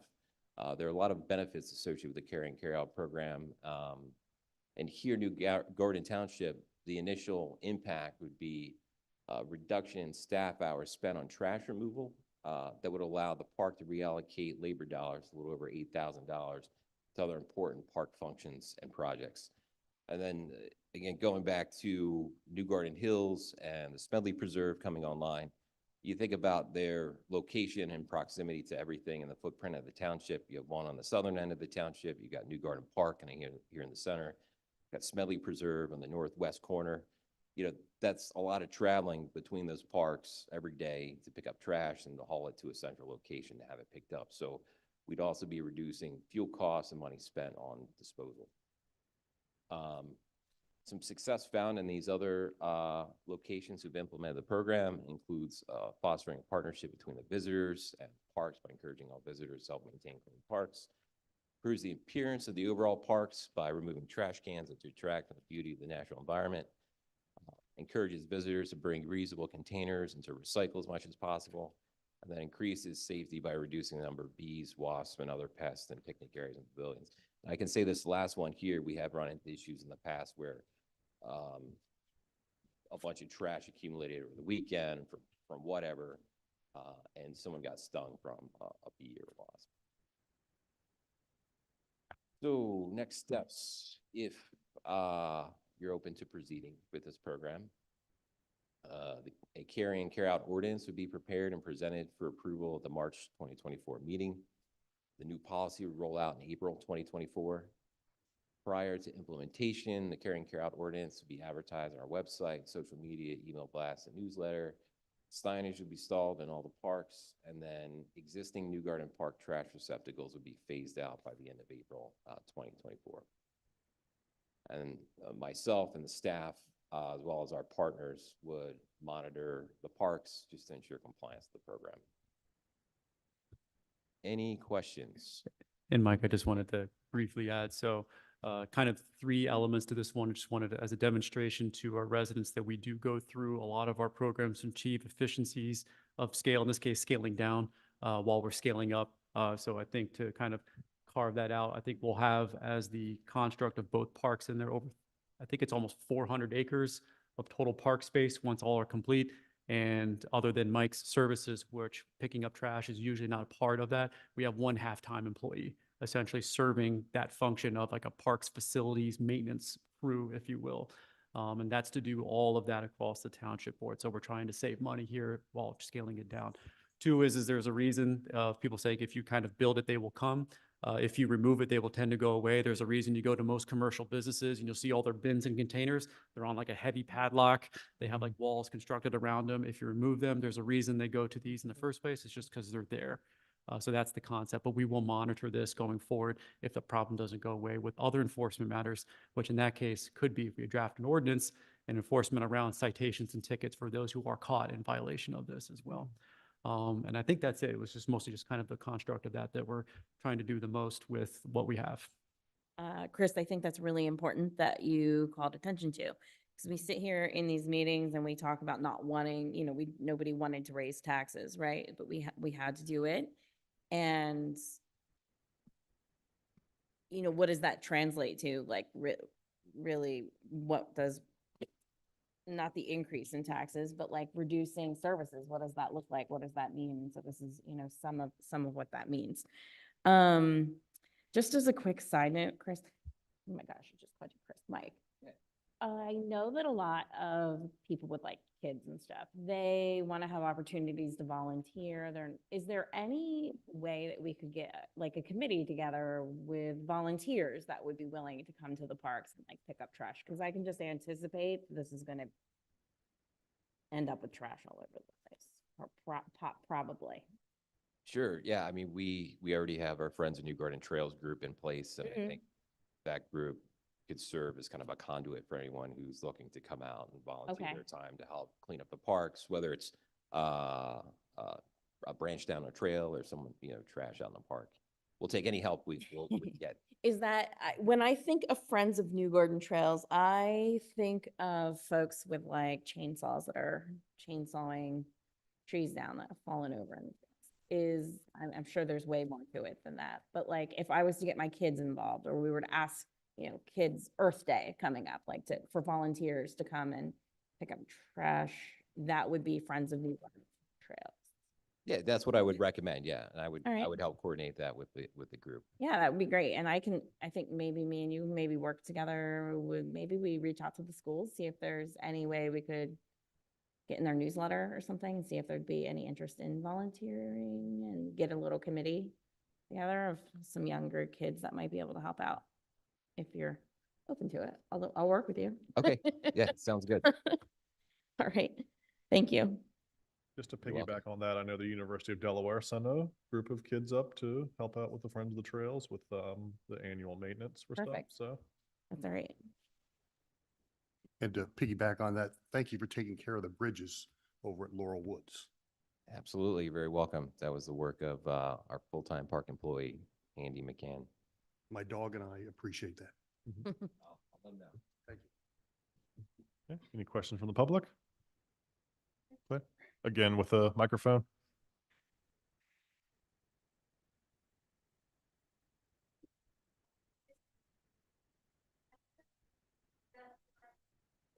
People who work on your team?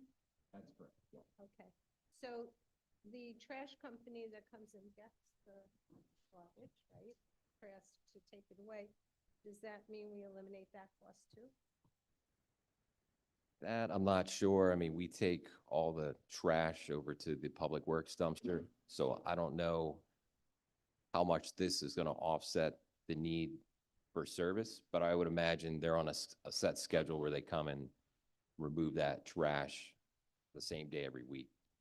Would that be? They service certain points within there, so they don't charge per tonnage. It's for the service in and of itself. And they have access points of where they come to service. So they service our airport, our public works facility, and our town hall. So whatever's in the bin, they pick it up regardless of weight of what's in there. And so we provide the service where we actually drive out, collect everything, and haul it to public works, and then it's hauled away from there via our trash hauler. So there wouldn't be any potential savings there. Save there. Okay, and the other question I have is these people who decide to use our public trash as their own private trash, are there, where the receptacles are now, are there cameras? Like, how do we know they're not going to leave it there anyway? Like, what do we do? Like, are there cameras near those trash receptacles to say, post their pictures? and So we say, don't, "Hey, yeah. this person"? So we don't have any cameras in the park, but obviously dumping in the park is a violation of our park ordinance. There are folks like in some of those pictures who've dumped their trash and included all their personal mail. So we've taken that right to the police department and they followed up with those individuals. Thank you.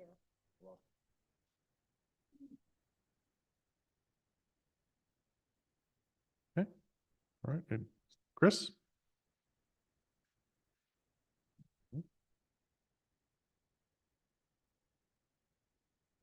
Just for the record, representing the Friends of the New Garden Trails, which started the trail system, my gosh, 15 years ago. Just wanted to say thank you to Mike and your crew, this transition from volunteer to professional help. It takes a lot of, I'm looking forward to the cohesiveness of all these trails as we go forward with Mike's leadership and your endorsement. So just wanted to say thank you to Michael. No, thank you for everything you do, Chris. Thanks, Chris. Thank you to the Friends. Okay, anyone else? Any more comments? So do you need a formal motion to?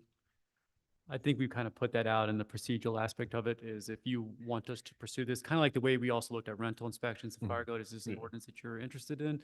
We'll go back, do the homework and roll forward in concert with Winnie to kind of structure an actual ordinance that would be subject to final deliberation at potentially even an April 2024 date. I can't remember the date of that actual meeting, but we would have precursors to that to advertise. So we would have to quickly turn around by March if we wanted to do that. So if we wanted to be really quick to do this, we would have a month to turn around to get the ordinance crafted. If that kind of extends to the right, at that meeting, we would have to take a motion to advertise before we can adopt. So it's kind of done in a two-part method there. Right.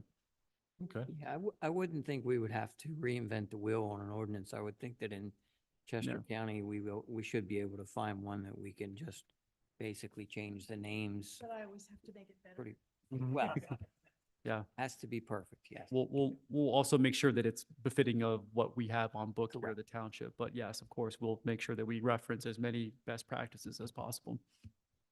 I'm okay with it. So with that, motion to move forward with the crafting of the ordinance.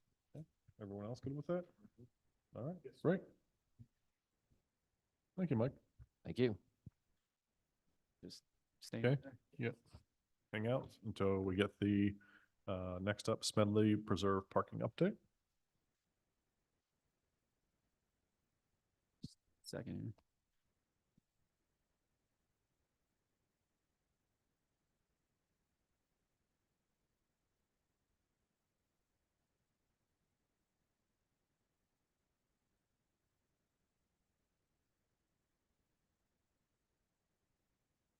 All right, so I wanted to give a quick update on the Smedley Preserve, specifically the parking situation at Preserve.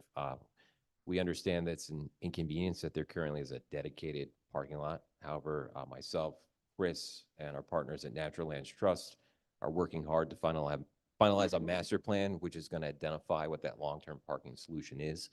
Until then, just a couple of PSAs here. Again, township does not own the main buildings or the parking area. Many of you have probably noticed that if you frequented the park or the preserve in the past, the parking lot was kind of open and you could casually park there. It's since been chained off under new ownership, so that's no longer an option. We've been fielding a lot of calls about just the parking situation in general. Before we get to the temporary parking, just a quick reminder that all the park rules and regulations are posted and enforceable. In the absence of any infrastructure for trash collection, there's a carry-in, carry-out trash policy. Dogs do need to remain on leash, and we ask that you do pack out your pet waste with you. So this is our temporary parking solution for the moment here. It runs kind of along the side of this service road that's owned by the township. There are two residents that use this service road. Well, actually one resident that uses the service road to access their property. A second just lives along the access road. These are the proposed kind of parking areas here. There's plenty of space to fit 10, even 12 cars in this area. The big thing that we ask is that as you park along the service road, that you leave this area clear, especially the end of the service road clear, because again, that's where these folks access their driveway. This is kind of a visual of what this service road looks like. So if you're coming from Church Road, all of the Great House, the restaurants, the parking areas on the left. So you're going to go past the second parking lot entrance, and then your first left after that second entrance is going to be the entrance to this temporary parking area. You can kind of see here's one of the township vehicles parked back here. It kind of gives you an idea of how much space there is to parallel park. And that's pretty much it. Are there any questions?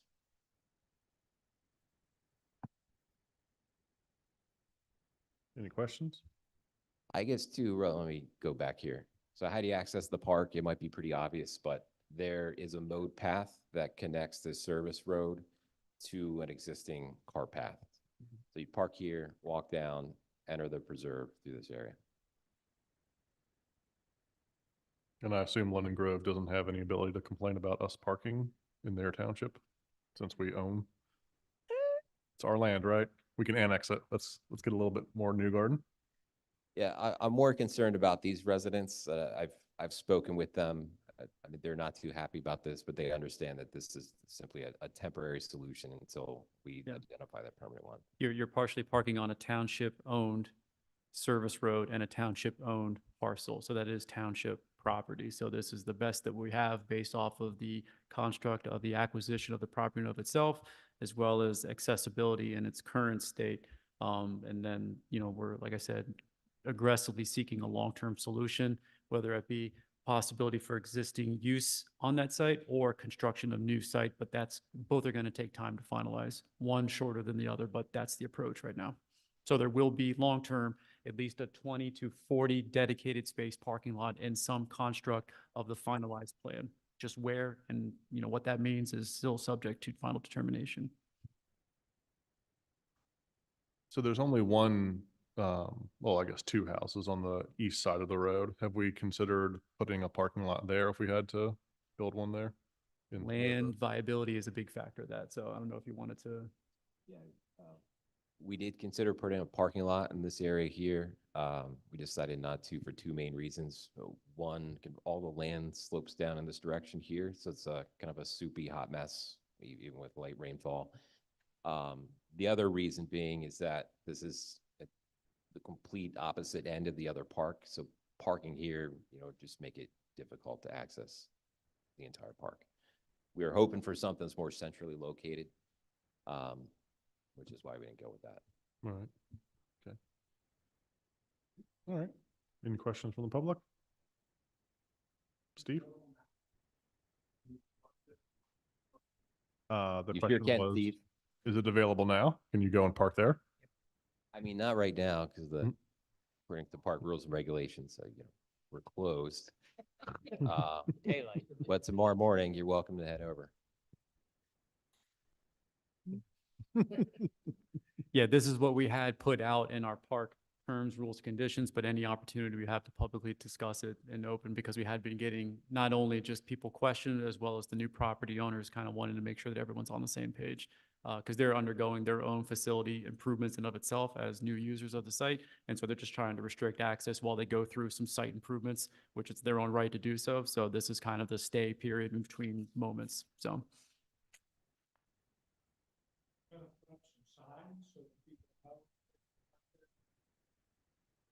Question is, we're going to put up some signs so people know that they can park there temporarily?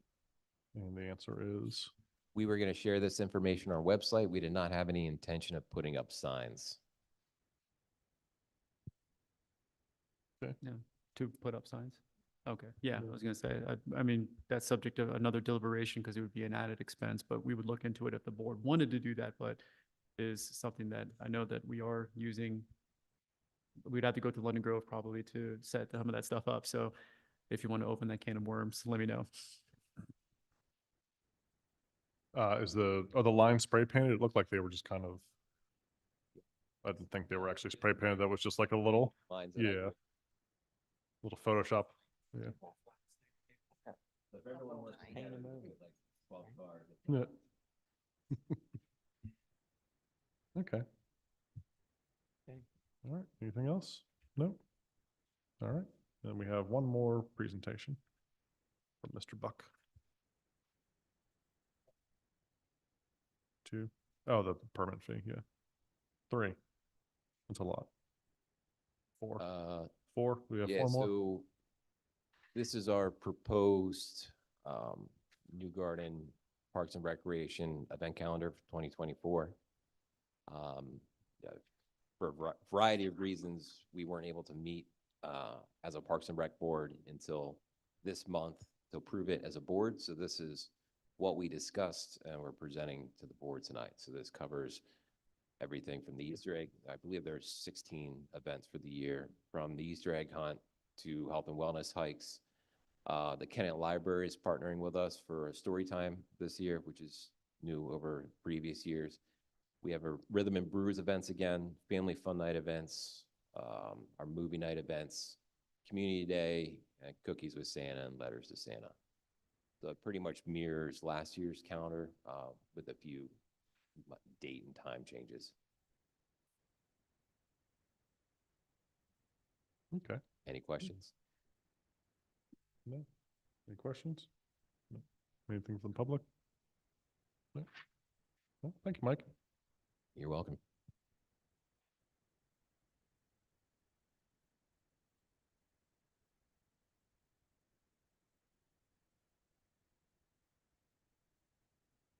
Okay. And then waiver of permit fee consideration.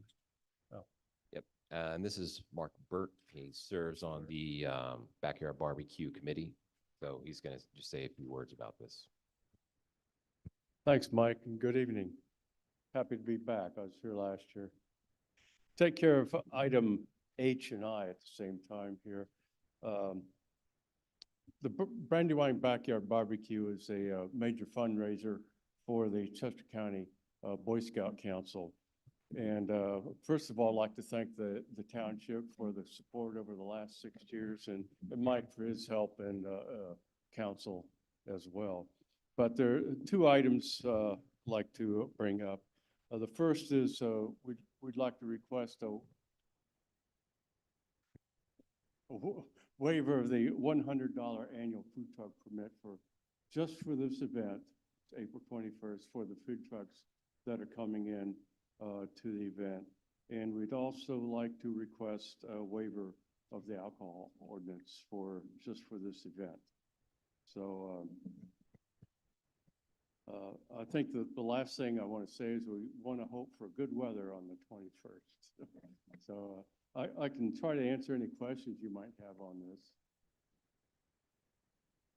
You have any questions? No questions. We've done this year over year, so, Yeah, it's very we successful. appreciate you did a guys. Great job. Great calls. Last year, we raised $26,000. Wow, That's great. great. Yeah, I think you all had pretty good weather that year, right? Yeah, the weather wasn't so great, but we did okay. And there's no complaints from the vendors. Yeah, April can be tricky. I know. Okay, I'll make a motion that we waive the permit fee for the backyard barbecue. I'll second the motion. Okay, any other comments? Yep. Okay, all in favor, say aye. Aye. All right, and since you touched on it, we can move on to I. And do I have a motion to waive the alcohol ordinance for the event? I'll make the motion. I'll second. Okay, any other comments? Yep. All in favor, say aye. Aye. Okay, thank you. Thank you. Good luck with the weather.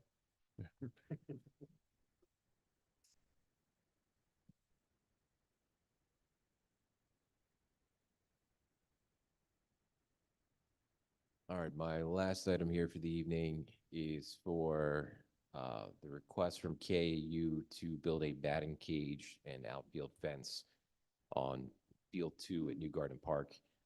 Was there someone from KAU here tonight? Did you have anything to say about this?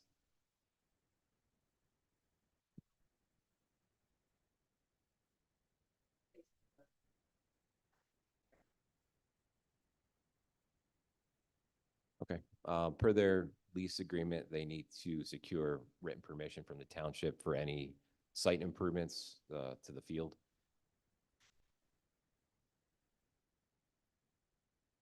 Yeah.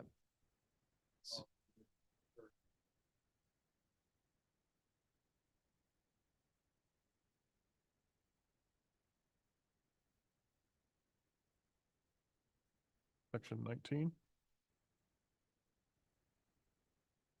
Right. So Field 2 is Field 2. It's the second field in New Garden Park. And the proposal is to put, I believe, the batting cage along the third baseline here, right? And then there'll be the addition of a permanent outfield fence, correct? Yeah. I think that it's going to be like more towards like actually the fence line on the actual outfield. Yeah, it's going to be more into the outfield area to the left-hand side of the outfield. There you go. Okay. Right. So the only thing was just making sure that this was covered within site improvements, but specifically under no liability to the township. So this is still under the kind of separation of on-site facilities. And in this case, at the expense of KAU, no cost dollar to the township. And the only thing I'd be required would be the zoning submissions through the township permitting office to be able to submit for everything for approval. I have no problem with this whatsoever. I do want to just make a quick comment about, these local sports programs and the services that they're offering to the community. They really don't have anywhere to go outside of like township properties and schools. And recently, I know with, with like the basketball season. They don't want the kids in schools. It's like all of like a big giant point of contention. So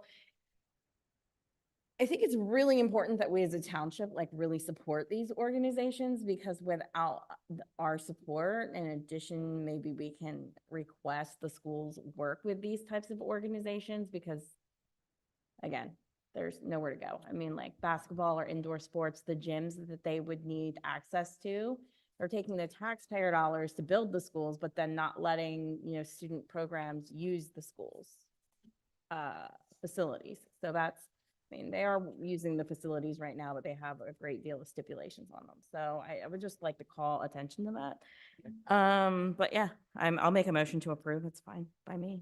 Okay. And thank you guys. You have a second? I'll second. Okay. Any discussions, comments, anything from the public? No? All in favor, say aye. Aye. Aye. Thank you. All right, next we have the town hall roof project.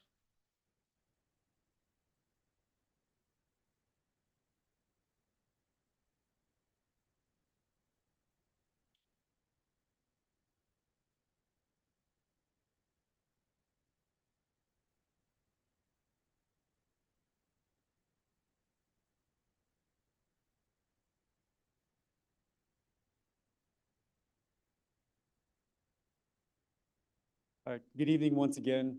Chris Imes, Township Manager. I'll be talking about the Town Hall Roof Project. And as obviously a quick background, this was an overall added item within our 24 to 28 capital, 5-year capital plan.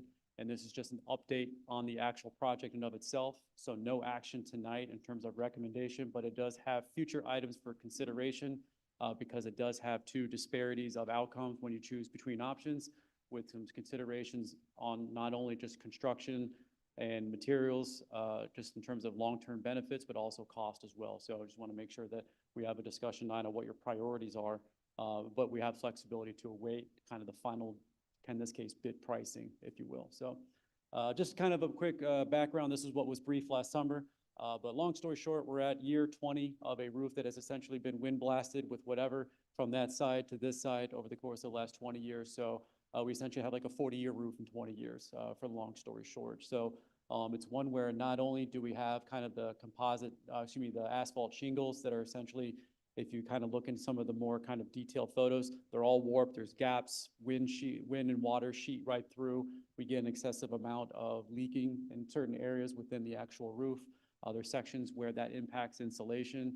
We actually have come up to the understanding that we have an infestation of forward flies actually nestled within our hall insulation in of itself. And the only way to get to it in of itself is to rip the roof off and replace it. So we have a lot of issues with the roof, but it's one to say that it's not only the shingles, it's the copper component of it. So the copper entails roughly less than half of the total overall footprint on the 10,000-ish square foot, the actual square footage of the overall roof. But it's one where, based off of existing conditions, there has been an extensive amount of pitting, which for those not familiar with that term, holes. We have holes in our copper roof. And that's because of a lot of extenuating environmental circumstances that we are fully aware of, especially the H2S type issue that comes from our partners to the west of here. So it's just something that we have a town hall with a big roof of multi-composite materials that are both subject to just environmental conditions, which don't exactly align with what your expected long-term outcome is or viability is. So we have to come up with a kind of duplicitous plan here to kind of seek an option of what is the best for the township. So this was all assessed by Pannoni Engineering, which is our township engineers, who provided a final recommendation for replacement, and that's kind of where we're at. So Pannoni, in conjunction with LHL, which is their roof expert, who comes out and actually did the on-site consulting. They brought kind of like a lift truck out here, and they're kind of looking under as much nook and crannies as they could, prepared that report that we added to the capital plan in and of itself. So summary, we'll kind of walk through all these, but essentially it's kind of outlines kind of the issues that we talked about overall. But in and of itself, another thing that was compounding the actual, I'll call it viability, resilience of the roof, was that when we did have former repairs done, they were done kind of probably low cost to the lowest bid or whatever they were, and they weren't done correctly. So they actually exacerbated the issue. So that was one that, constantly seeking the cheapest solution isn't necessarily always the most viable option that the township should prioritize for. But I would consider this to be the longest lasting capital asset that the township owns, which is this town hall. So they came up with a recommendation, and while it is allowed within Pennsylvania Municipal Code to adopt kind of a two-material solution, they see that as a non-viable future option. So this kind of mix between materials, between shingle and copper, is not necessary. Plus, replacement of copper, we didn't even incorporate that because copper is extremely, extremely expensive. So if we wanted to do another replacement of just the copper materials with future copper or 100% copper, this project cost would be like a tenfold, if you will. So they basically went with two options, which was a complete replacement using a single material, a metal standing seam. You'll see a lot of those in kind of new barn house type style constructs. There are benefits to that. Number one is it has the longest warranty, so it's a fully guaranteed 30-year warranty on that type of product. It does have, if you seal it properly at the onset, it actually can last over to 40 years. And that's kind of what their forecast conditions are for here for Town Hall, given that we will never replace the fact that we are where we are geographically and we're surrounded by what we're surrounded by. We'll never be able to replace those conditions. Another one is if the township ever wanted to adopt a future solar capacity construct at Town Hall, this is thinking 20, 30 years in the future, if not even tomorrow, because it is available today. The metal roof can anchor that support much easier and faster, whereas if you had the asphalt option, you would have to like create holes and compromise the actual sealant of the roof in and of itself. But that's another one where the only thing that would be kind of seen as like a negative about it would be sound attenuation through kind of like a big metal drum on top of the roof. So obviously these kind of big areas here, you would have a lot of attenuation of sound. So the good part about that is probably would be a thicker insulation that would probably restore it if you did the full replacement to kind of what you have today. So you're not getting it net more sound kind of proofed, but you'd be getting it at least the status quo. If you were to do this with the actual thicker insulation, you could actually dampen the noise down in and of itself. But of course, there's other issues like shorter warranty, 10 less years. A lot of those aren't fully kind of like you can't do much more than the bare minimum. I think the warranty over here is for commercial properties at max of 20 with limited warranties, regardless of how you market it, just because it's such like a routine type of material that's utilized across the board. And yeah, the biggest outcome here is just obviously the differentiations in cost. So this is one terms of deliberation, is that how you look at owning a 30-year asset in terms of what it means to replace it with a material versus what your near-term financial constraints are, and kind of consideration of that. And that's what I wanted to provide tonight, is kind of the benefits and cons for both. So I wanted to kind of break it down for financing options. And so we looked at a couple different scenarios here.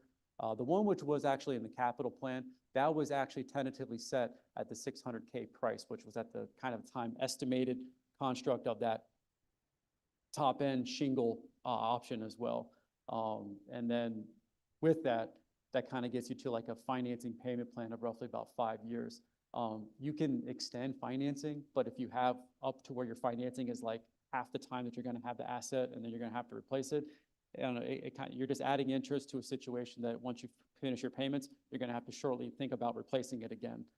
So I didn't want to get us into a position where we're constantly having to finance something up until the end of its life and then just roll it forward. It's not a good spot to be in.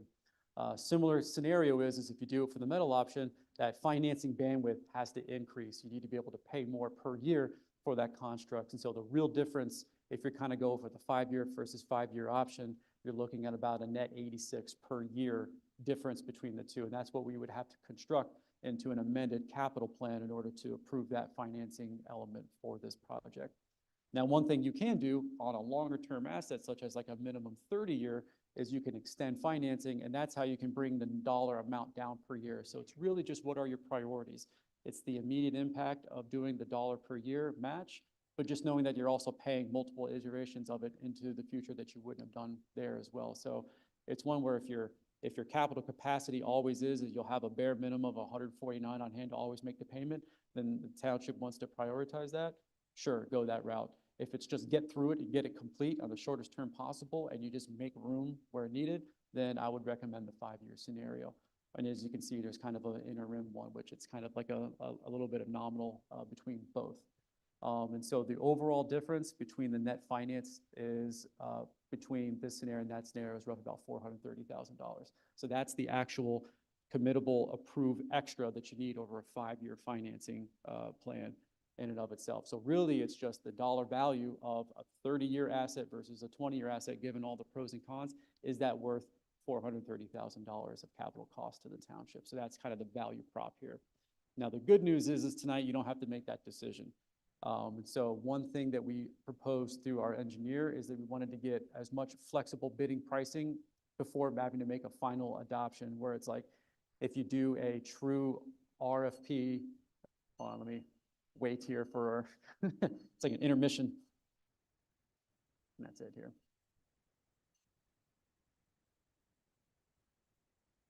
Gonna have to get used to that. Let me see, regain my train of thought here. Yes, if you, excuse me, where was I? I'm trying to think about where, that is really distracting. 20 versus 30-year asset. Yeah, the 20 versus 30-year asset. You would essentially take that 10 years and kind of do that. So you're thinking about like 43K extra per year. It's kind of one way to think about it.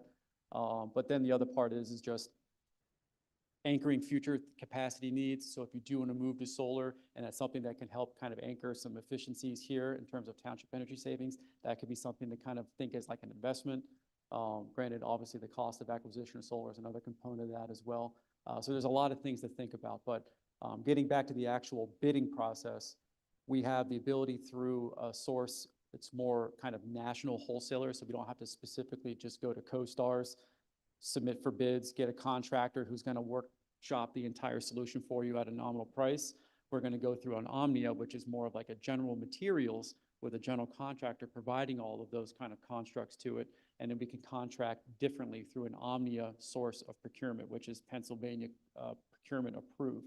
And that's one where we don't have to advertise that invitation for bid or whatever it would be. We would just allow them to come up with a sequencing of constructs of, we'll call them options, for both at the same time.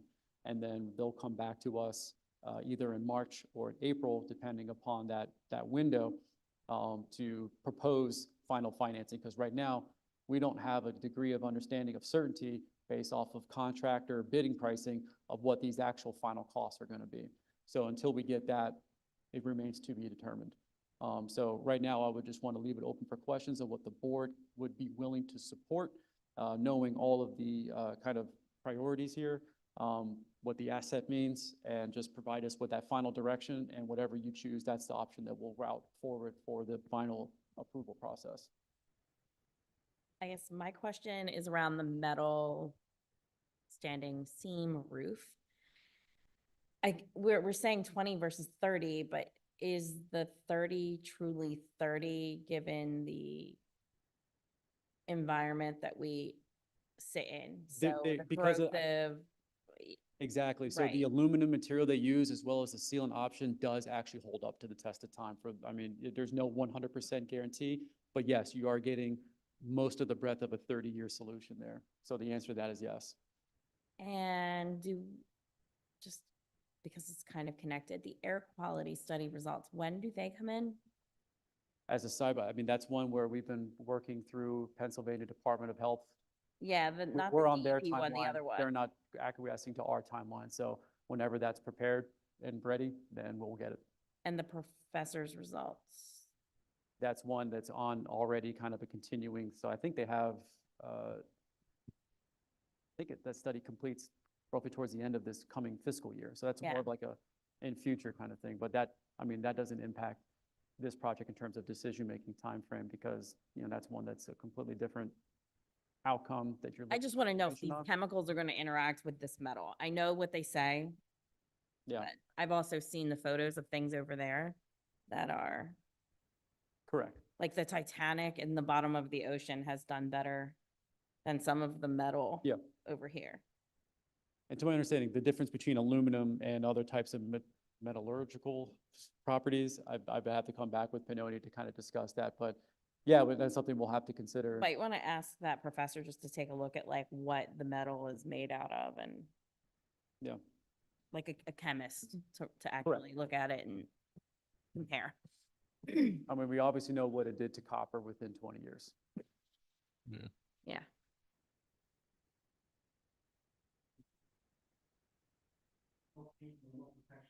Yeah. Yeah. Yeah. So that's why I'm kind of getting back to it. This is like on top of the metal in and of itself, which is aluminum based, it is sealed and protected with extra barriers of layers of protection on top of that. So it is kind of super protected. Whereas we know if we do, because this is uniform throughout, so we're going to go A versus B 100% across the board. We know that we'll be spending 600 for a 20-year at most asset. The way that they briefed it is our town hall roof was at an end of life like 2 years ago. So we're already behind the 8 ball for that. So we're not getting a full end of life out of that too. So it's a 15 to 18-year solution versus a 30-year solution, possibly 25 to 30 at an expense of 400 something K extra. Is there a true number one outcome in terms of, it's just dependent upon what your priorities are, to be honest. Would it be possible to have someone come out and assess it for usefulness with solar so we can go ahead and factor that in? For possible, In terms of effectiveness for solar, in what regard? if it's like, I know it has to be like on an east-west to catch the maximum amount of sun and like how much the Oh, I mean, we roof got space told is. already that we are in an extremely awesome position because the sun pretty much goes right over the top of the building. And it's like the massive kind of radar kind of array, sonar array that we have on this end, and then we get blasted all day long. So we're actually, and because we have no interruption to that all day long, we're probably in the best condition for solar viability. It's just putting it on top of thing. That's the biggest thing. In which case, if that's your prerogative, metal is the better material. Right. I was just asking if there would be someone that could come out then and give us an idea of what the cost would be to put it on and what the potential savings would be. And Yeah. If you want to just We roll would have that in. We would have to ramp that effort up here real quick to try to get it in place before that final decision point. Right. But we can definitely try to make that outreach. If possible, try that to would see be if we can get helpful. that. Yeah. Absolutely.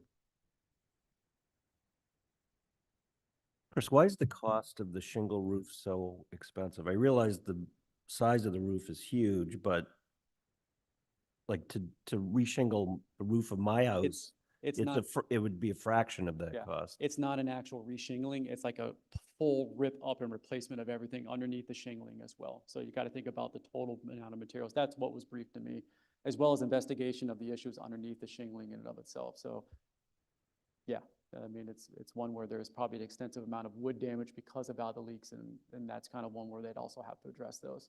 So it's kind of like if you have like a, ripping up behind, once you do demo in a house when you're doing a renovation and you get behind the walls and you see much, much worse things, then you have to address those as well. They're already factoring that into that cost. Okay. All right. Any other comments? Only comment I have is that when they built the building, it was roughly $3 million. Now you're looking at roughly $1 million. 20 years. But it's okay because they did it cheap. That's the most important part, right? I mean, If anything, this is just more of a reality of the cost of capital projects in today's dollars and terms and just the ramp up that everything had occurred over the course of last. square footage wise, and this is a lot larger than Kennett Townships, and theirs was almost 5 million. I know that between two schools for Kennett's consolidated totality for 2 roof, and that's essentially a lower impact. I think it's over $5 million for 2 roofs there, so. Any comments from the public? Steve? The microphone so everybody can hear me. On the next chart or the next couple, where you had the comparison table, the one difference between the 2 options is the insulation. You don't have any insulation in the shingle roof, but you do in the metal roof.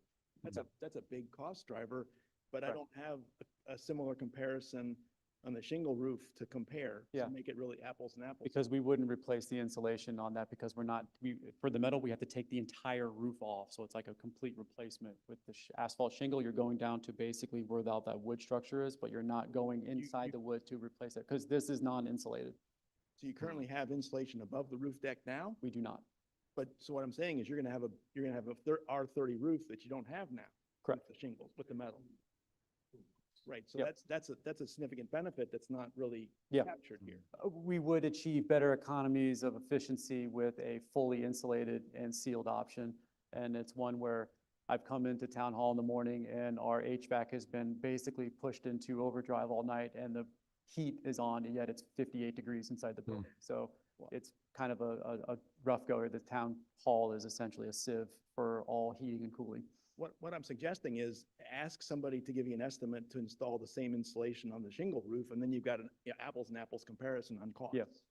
It would just be one because the replacement doesn't demand it. We can add that to that, and you're right about the apples to apples. So I can bring that forward if you want to, just to see it, but if you're gonna do it. And another one too is if you do the insulation, then we could also finally address the fire suppression system upstairs, which is, because it is non-insulated, it is a dry system. And so what that means is downstairs is a wet system, so it's fully saturated and it's much easier in terms of long-term maintenance to kind of keep up with that dry system. If it's ever pressurized or discharged, and then you have heating and cooling, that tension in the metal cracks. And so literally, if we ever have an activation of our fire suppression system, it can look like a piece of Swiss cheese and you're routing water through it. And that's how we also get leaks in our roof.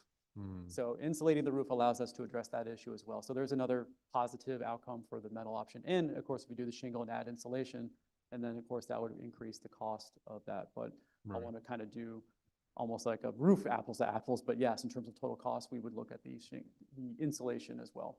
But that would require some extensive ripping open of cost as well to get that to happen. So we don't have to do the insulation if we don't want to on the shingle side. Okay. Thank you for bringing that up, Steve. Mr. Dungy? Significant salvage value to the copper, once it's taken off. That question was asked, that depends on the contractor. So they would have to look at the condition of the copper and they would have that as a subsidy to offset the cost of the project if they'd be willing to take that kind of materials. We would have to include that within the actual contract, but that question was at least proposed to our engineer. Okay. Chair. Yeah. So I would definitely rely on Pannoni to make their recommendations, but I'd also look at the engineering cost over the next 20, 30 years, ignoring financing, because I think our bank account's making what, like 4.5% right now? Is that about right? The $20 million in the bank we have? 5? A little over average, about 5.1 right now. So it would just be something to keep in mind. Why would we take out a loan at 7.5% if we're getting 5 from the bank? Yeah. Obviously, hopefully interest rates come down in the near Yep. future. But, I think when you look at that, I would guess that steel is probably the better option. Okay. All right. Anyone else? No. All right. Thank you for the presentation, Chris. So final determination tonight is essentially waiting to see more information. And like I said, we're going to try to ramp this up with all your inputs aside for the March meeting. Pannoni already has the direction to pursue their due diligence. I think they have somebody coming out on this Wednesday. Kenny, is that correct? Yes, it's Wednesday morning at 10 a.m. So we're already kind of going through the motions of getting that information, so. All right.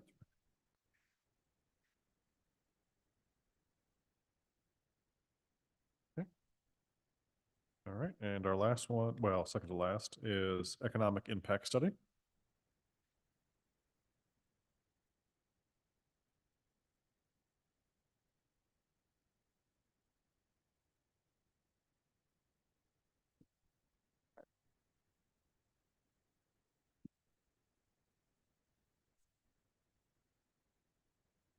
If you mind, I can just brief this one from here as kind of a measure of what was recommended through the budgeting process was the fact that we didn't necessarily have any iteration of an economic impact study, market studies, anything that kind of assesses the construct of what development means for this township in order that we can make better decisions, as well as leveraging kind of discussions with future developers to kind of understanding what different constructs of a development means in terms of outcomes that make more sense for the township. And so that's just one where, you know, going to the private side to help kind of orchestrate that study and kind of a separate analysis always helps to have from a decision-making tool. So this is one we're reaching out to different possible vendors through the telephonic bidding process. We were able to kind of get somebody who could at least provide us that tax impact component as well as what that construct of a centered anchored commercial product, in this case, within our UD, that's kind of a key component of it, is building around a commercial product to be able to anchor in future development capacity and other iterations of that throughout the township when it comes to our commercial corridors that can anchor future growth. This is kind of a bucketable scope of work that can be translated to different land use outcomes that we know that if we approve this, then we could probably get that. And that's important when you're trying to kind of understand what that impact means. And then we can take that and understand what that means in terms of offsetting the construct of cost for service increases for township. And obviously that's inclusive of police and fire, to understand that, this is the net revenue lift, this is the net expenditure lift, and this is what that gap is in terms of ability to help kind of close the gap that we're currently in as well, which is that kind of current, we'll call it structural deficit that we're still in right now. And so this was a ability to fund it with ARPA funding. So this is an initiative that can be fully funded with no cost to the taxpayer, because we do have some remaining funds to cover the cost. And it just seemed like something that, made a lot of sense. This was outlined in our comprehensive plan to start getting these types of studies commissioned. So that's one where you can think of this as like a seed to an economic development initiative. We have to kind of fund analysis to be able to understand how we can put it to work for future land development matters. So if you have any questions or concerns, let me know. But the information's in there in the actual, not to overbrief it, but if you have any questions, let me know. Great. Any questions? Any questions from the public? Okay, do we have a motion to approve the spending of $15,000 for a economic impact analysis? Just want to make sure everyone understands this is American Rescue Plan Act funding. It's not township Right. one. So I just want to make sure I didn't gloss over that. I'll make a motion to approve the proposal for the economic impact analysis. I'll second. Any discussion? Yep. All in favor, say aye. Aye. Okay, and then last is new legislation.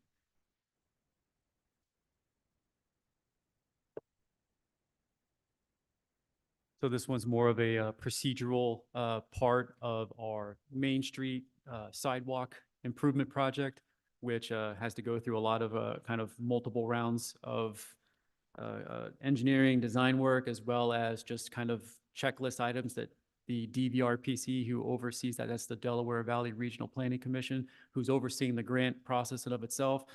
This was kind of a grocery list item to make sure that we are able to submit for reimbursements. And in order to do that, we need to adopt a resolution allowing us to submit. So think of this as kind of a procedural step here. So that's what you're approving via the resolution. And if you have any questions, let me know. But Second? Okay, any discussion? No? All in favor, say aye. Aye. All right. Do you have any closing comments? no, other than do not leave before you've signed the resolutions. Okay. Okay. All right. Any comments from the board? Nope. Okay, all right. I'm going to make a motion. Well, can I have a motion to close the meeting? Second. All in favor, say aye. Aye. All right. See you all in about 3 weeks. Motion is approved and adjourned.